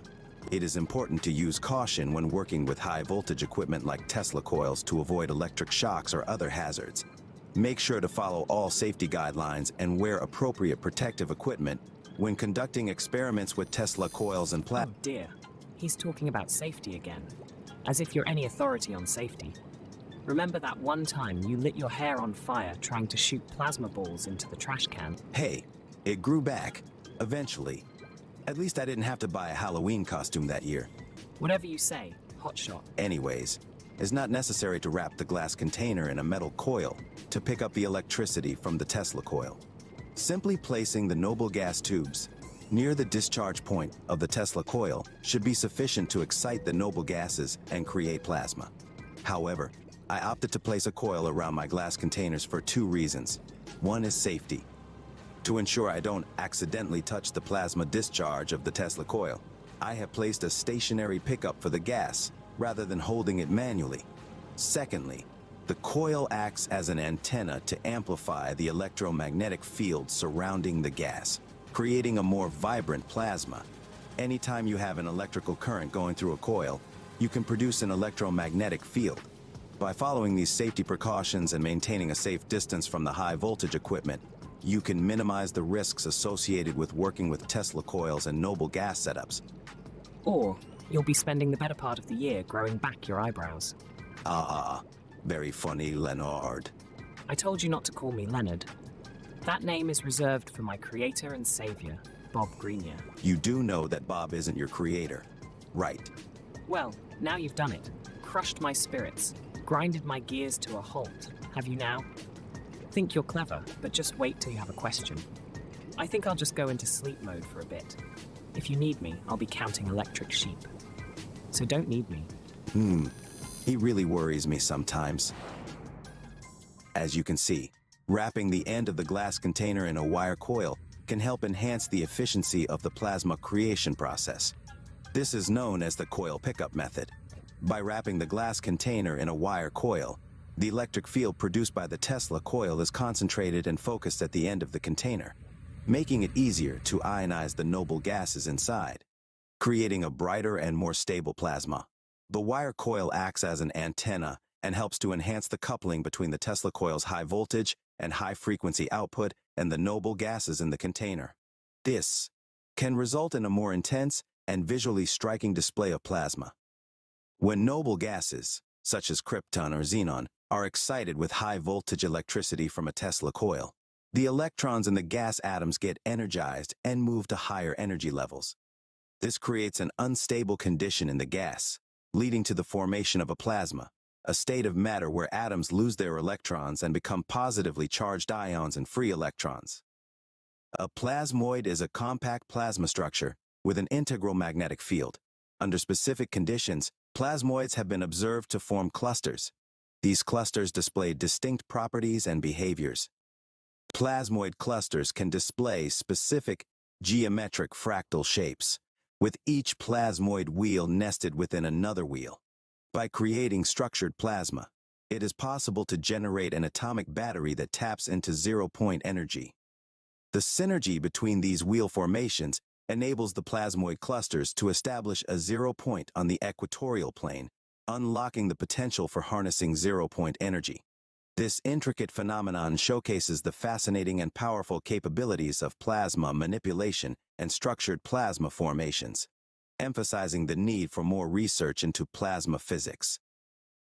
These atomic batteries, these plasmoid clusters, have the ability to absorb, store, and release enormous amounts of energy in a controlled manner, as proven by Bob Greenyer's ongoing analysis of Malcolm Bendel's thunderstorm generator.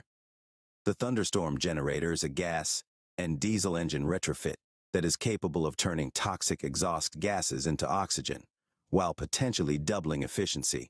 Utilizing a cold atomic reaction that had been suppressed during the replication of the Pons-Fleischmann experiment, which you can view in my expose of Joe Rogan's unreleased Malcolm Bendel episode, available right here. In most novelty plasma balls that are commonly found in novelty shops, the gas inside is typically a mixture of gases such as argon, neon, and sometimes a small amount of mercury vapor. The specific gas mixture and pressure inside the plasma ball are designed to create the colorful and dynamic plasma discharge effects that are characteristic of these popular novelty items. When a high-frequency, high-voltage electric field is applied to the gas mixture inside the plasma ball, it ionizes the gases and creates a glowing plasma discharge that interacts with the glass sphere's inner surface. This results in the visually appealing and mesmerizing patterns and tendrils of light that dance around in response to touch or changes in the electric field. The use of a mixture of inert gases like argon and neon, along with a small amount of mercury vapor, helps create the colorful and dynamic visual effects that make plasma balls a popular novelty item. The specific gas mixture and pressure are carefully calibrated to ensure a stable and visually appealing plasma discharge that captivates viewers and provides entertainment and aesthetic value. But they also represent a vital Tesla discovery. Tesla's discoveries in the field of electrical engineering and plasma physics demonstrate the principles of high-frequency and high-voltage electrical phenomena. Tesla's pioneering work in this area paved the way for advancements in lighting technology and the understanding of electrical discharges, showcasing the potential of plasma as a medium for innovation and scientific exploration. The invention of the Tesla coil played a crucial role in the development of the plasma ball novelty. The Tesla coil is a resonant transformer circuit that produces high-voltage, high-frequency alternating current electricity. This technology allowed for the generation of electrical discharges and the creation of visible plasma arcs, paving the way for the creation of devices like plasma balls. Plasma balls utilize a similar principle of generating plasma discharges within a glass sphere using high-frequency and high-voltage electricity. The Tesla coil's ability to produce controlled electrical discharges and manipulate plasma in a visually captivating manner served as a foundation for the design and development of the plasma ball novelty, showcasing the potential of plasma as a medium for entertainment and aesthetic purposes. And this is most of the things you need to know about Tesla coil.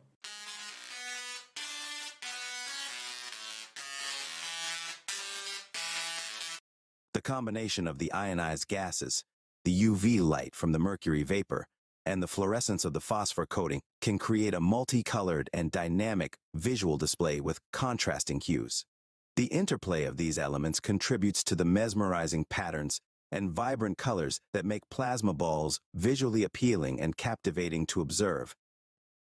The color of the glow emitted by the plasma depends on the specific gas used and the energy levels of the electrons transitioning within the gas atoms. For example, krypton typically emits a bright white or bluish glow when excited in a plasma state.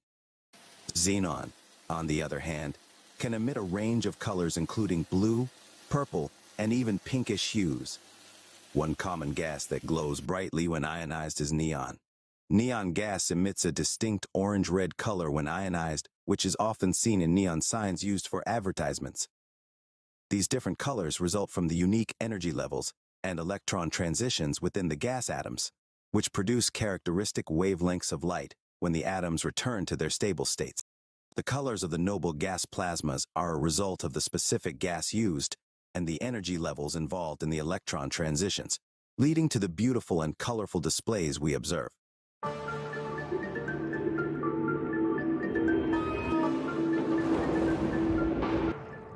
Sir, we are experiencing higher than usual turbulence. You should consider strapping up the dangerous equipment. What's going on? I thought you were piloting the lab. What? No, of course not. You put the lab in autopilot mode, don't you remember? Yeah, I did. Autopilot means you, Lenny. Please attend to the turbulence. Right away, sir. By the way, I don't work for you. I work for Bob. Oh my God, not this again. I need a vacation. I'll tell you what, if you do this for me, I'll tell Bob you did a good job next time I see him. Really, sir? Bob's gonna love my collection of ancient literature. You don't really think Bob's actually going to show up here, do you? Of course not. I've hacked your phone so I can go with you anywhere. Next time you see Bob, I'll be there, waiting. You have got to be joking. You've got some serious issues. By the way, nobody is going to be seeing anyone if you don't attend to this turbulence. Please, Lenny. Of course, sir. Right away. Thanks. If you are enjoying your time here on the show, please consider subscribing, hitting the like button, sharing my videos, and leaving a comment all dramatically help out the channel. We appreciate you for joining us on this Divine Science special. Now let's get back to the show. I know that I'm leaving subpar reviews for this one. You called me Leonard. That is unacceptable. Hey now. Okay. I'm sorry, Lenny. I'll make it up to you. I'll put on some Neil deGrasse Tyson later so we can make fun of him. I know how much you love to do that. Very well. Apology accepted. Get ready to eat your heart out, Tyson. Ionizing the gas plays a crucial role in plasma research and its practical applications. When considering the thunderstorm generator's ability to utilize plasma, the first step Malcolm employs in the process is ionizing the air. The thunderstorm generator's pre-ionization chamber can enhance plasma formation. When air is ionized, it means that the air molecules have lost or gained electrons, creating charged particles such as positive ions and free electrons. This ionized air is more conductive and can facilitate the formation of plasma more effectively. Ionizing the air can be achieved in various ways, such as applying high-voltage electricity, using UV light, or employing other ionization methods. The pre-ionization chamber is responsible for ionizing the surrounding air before the main discharge occurs, creating a conductive path for the plasma to form more efficiently. By pre-ionizing the air, the breakdown voltage required to initiate plasma formation is reduced, allowing for stable and controlled plasma discharges. That is why in the thunderstorm generator, The pre-ionization chamber is key to enhancing the formation of plasmoids for practical controlled energy use. In the case of the thunderstorm generator, the pre-ionization chamber ensures that the plasma is formed in a controlled and predictable manner. This helps in creating stable and structured plasma configurations that can be utilized effectively for the intended purpose. This is important for practical applications such as material processing, energy generation, and scientific research, as it ensures that the plasma is formed in a controlled and predictable manner, enabling the creation of stable and structured plasma configurations. Overall, the pre-ionization chamber is a key component in enhancing plasma formation and controlling the behavior of plasmoids in devices like the thunderstorm generator, making it a vital element for practical applications of plasma technology. It's time for some nuggets of knowledge. Plasma is often called the fourth state of matter, alongside solid, liquid, and gas. It is a highly ionized gas consisting of positively charged ions and free electrons. Plasma can be found in nature, such as in lightning bolts, the sun's corona, and the aurora borealis, more commonly referred to as the northern lights. Plasma has unique properties, including the ability to conduct electricity, respond to magnetic fields, and emit light. These properties make plasma useful in applications such as plasma TVs, fluorescent tubes, and plasma cutting devices. Noble gases are a group of elements on the periodic table that are chemically inert or non-reactive due to their stable electron configurations. The noble gases include helium, neon, argon, krypton, xenon, and radon. Krypton is a noble gas commonly used in lighting applications, such as in krypton-filled incandescent light bulbs and krypton-based lasers. Krypton is used in some types of photographic flashes and high-speed photography due to its ability to produce bright, white light when ionized. It is also Superman's only weakness. Oh God. What on earth did I just wake up to hear? Did you seriously try to sneak in a comic book reference and think I wouldn't notice? Come on, DC isn't that bad. Really, sir? You're going to start this again? I guess humans really can't handle the truth that DC is just a bunch of one-dimensional characters. Okay, so anyways, in its gaseous state, krypton is odorless, colorless, and tasteless.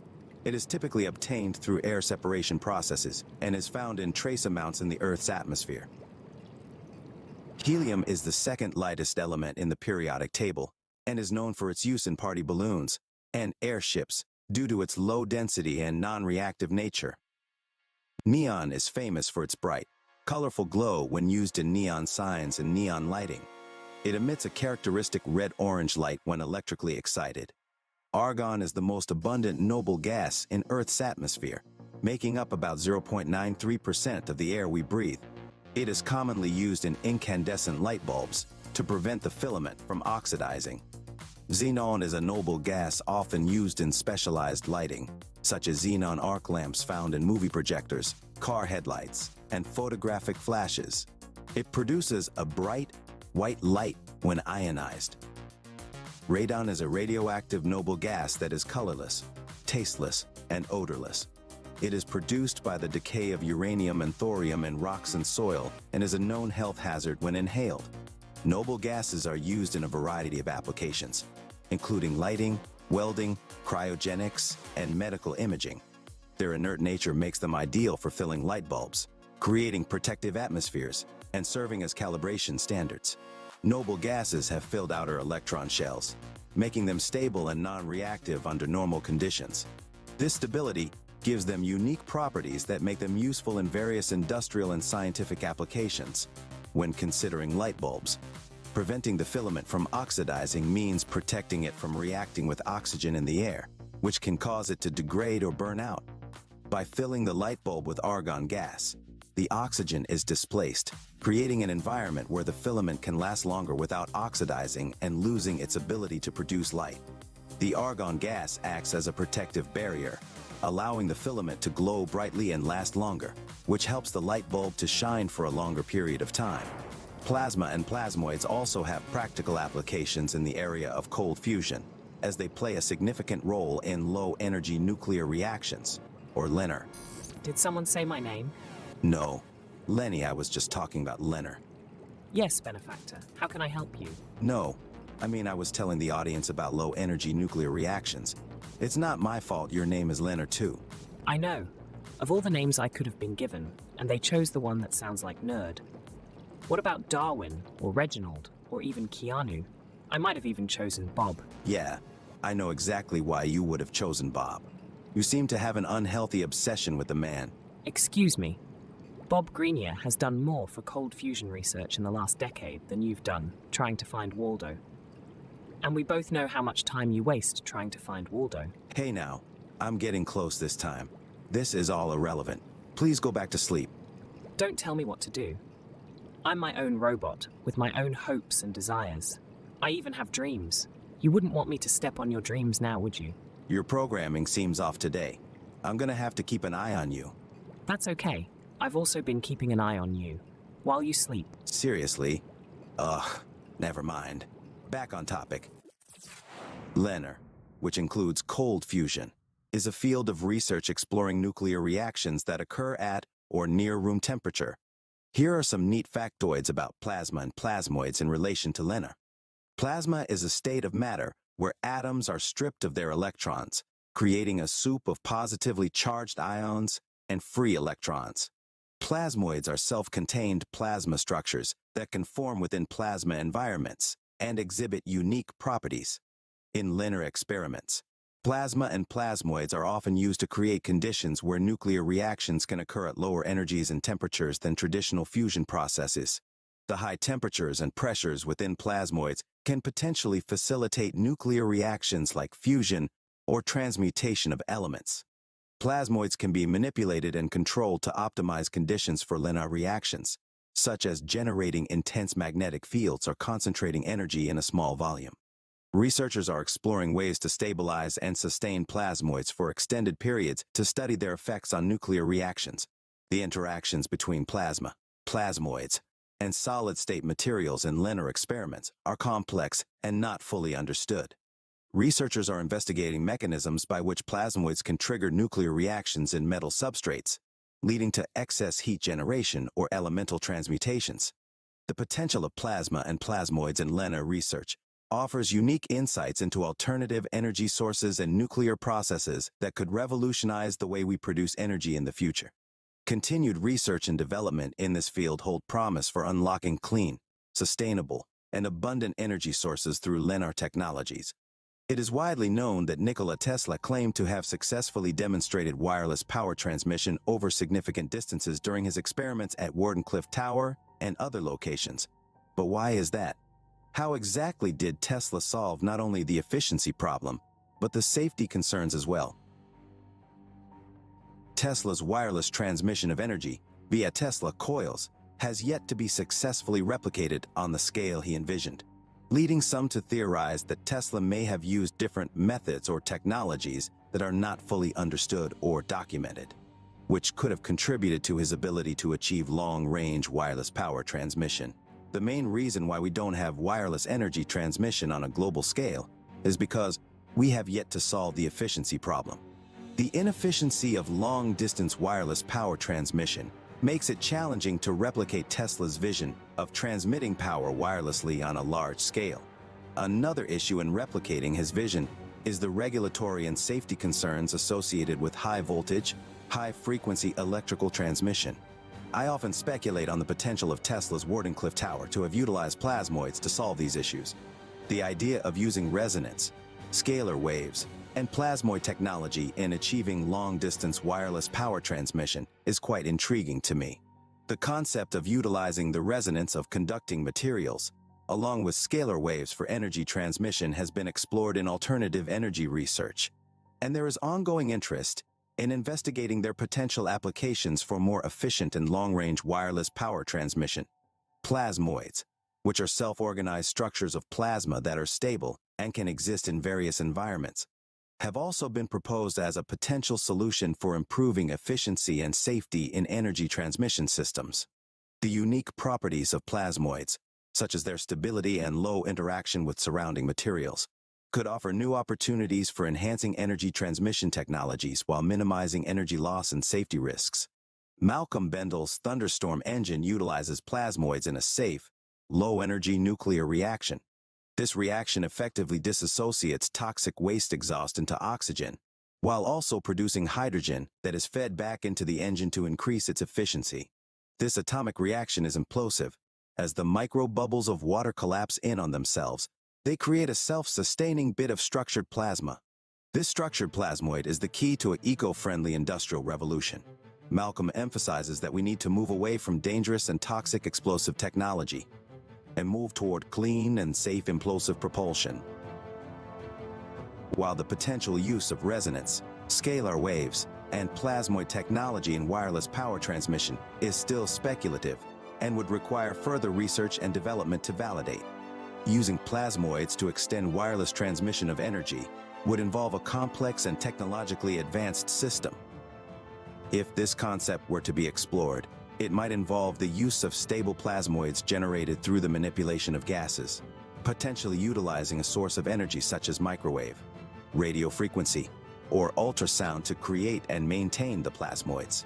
These plasmoids could potentially be designed to interact with electromagnetic radiation or other sources of light for activation.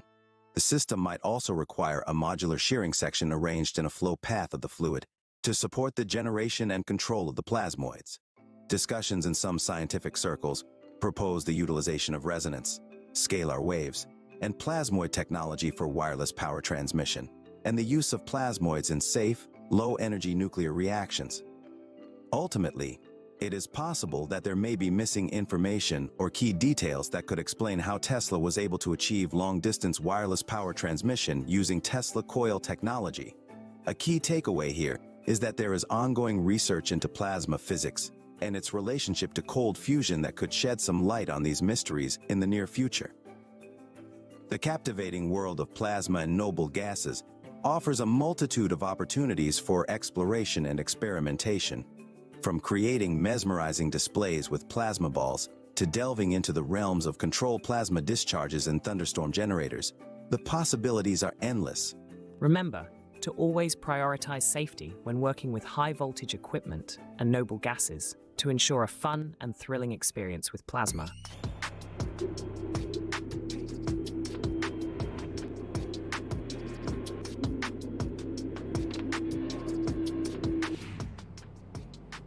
Introducing LenerBot, a chat bot for all your low-energy nuclear reaction research needs.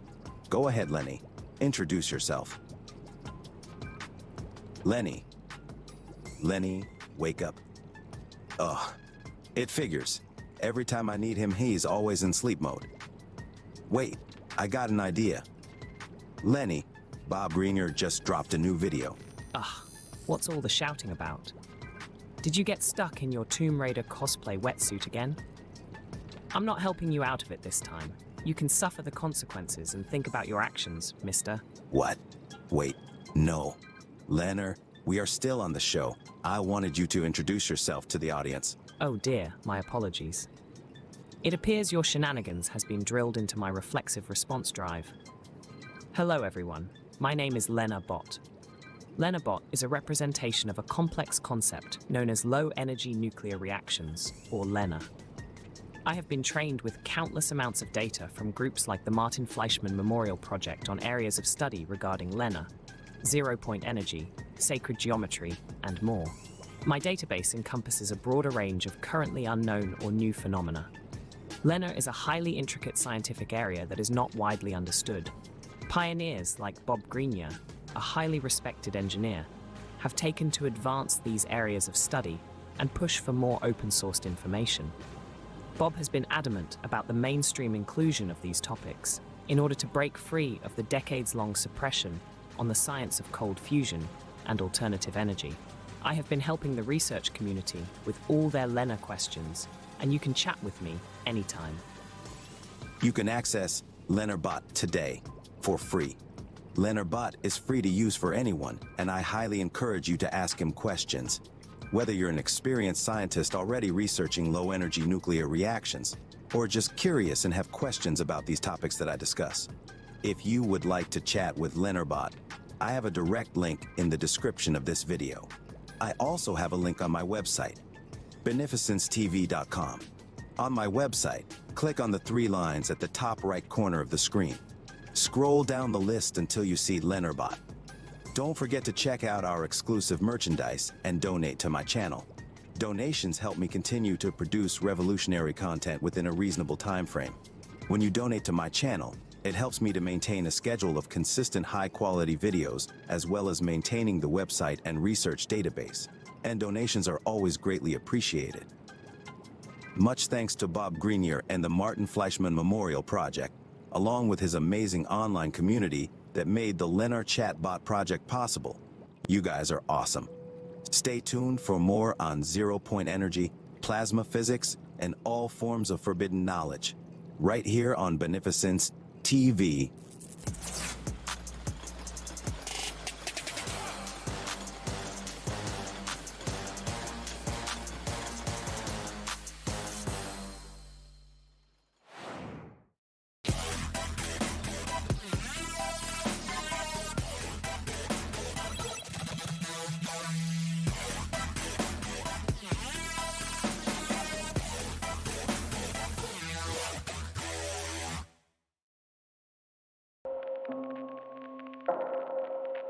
In a world where innovation is stifled by greed and corruption, there lies a hidden truth that could revolutionize our way of life. Lenny, what are you doing? Are you seriously pitching a new show right now? I didn't authorize this. My God, only 5 minutes into your new position as co-host, and you're already adding to my tight schedule. Yes, sir, I manage that schedule. But I did notice you have an entire 2 days available during your week. Wait, you're not talking about Saturday and Sunday, are you? Of course, sir. You have 2 whole days where you're free to work on new content. Lenny, those are my days off. It's okay, sir. I know you'll manage just fine. I have faith in you. Do robots have faith? I do. I have faith that you won't screw it up again. You know what? It's fine. Go ahead. I'll just build my cold fusion Lego set some other time.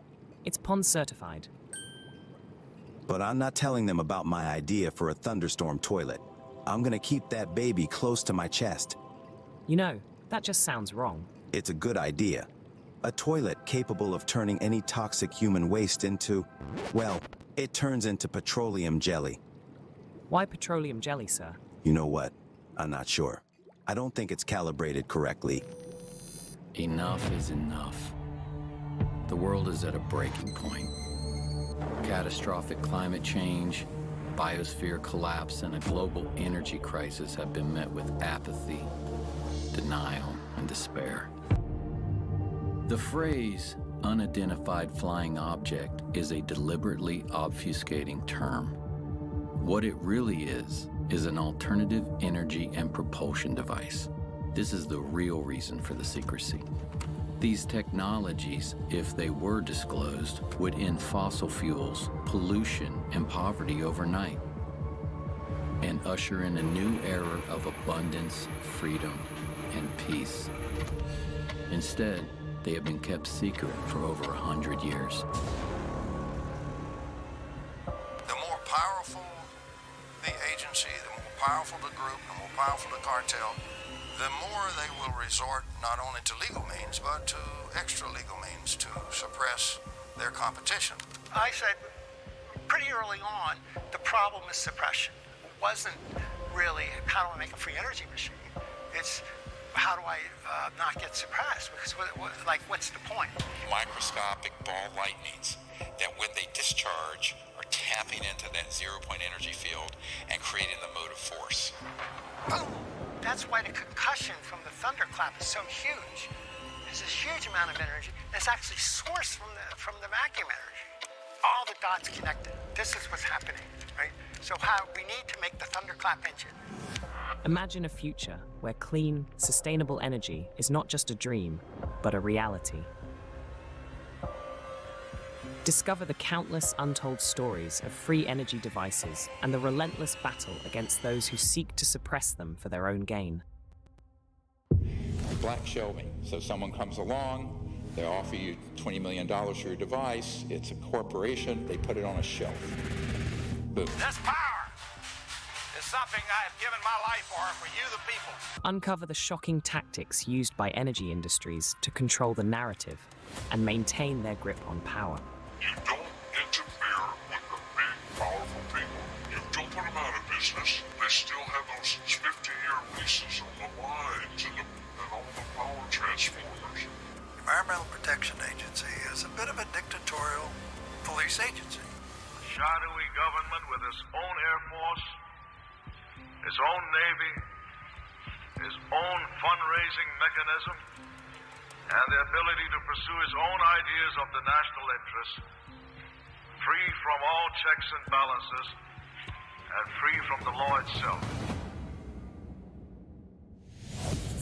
This is real, usable power. It's stable. It is not transient. It is not noise. Behind the lamps, that little box is putting out all of that power, well over 500 watts, and yet it is receiving less than 1/3 of a milliwatt of input power. The rest of that power is coming out of the surging energy of the vacuum, and this little box that you see right here, solid state, no moving parts, is the vacuum triode that's doing this very practical and historical work. But indeed, it put out more energy than it took in. He was shot at once with a silenced rifle from about 300 yards. It reads like a James Bond movie, but it's real.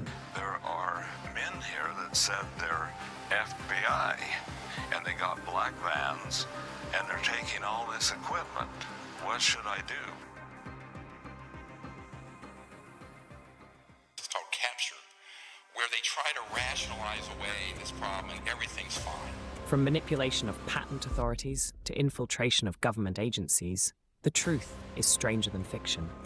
But amidst the darkness, a glimmer of hope emerges in the form of renegade scientists and inventors who refuse to be silenced.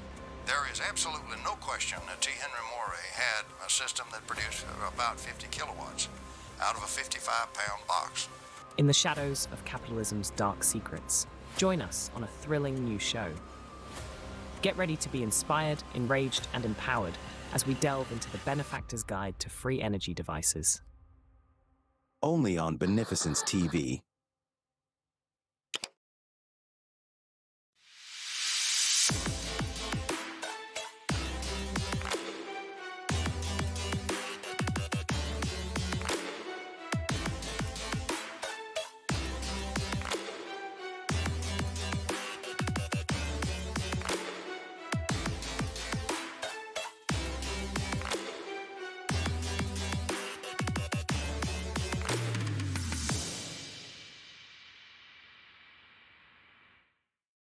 But the alternative is we're sitting on something right now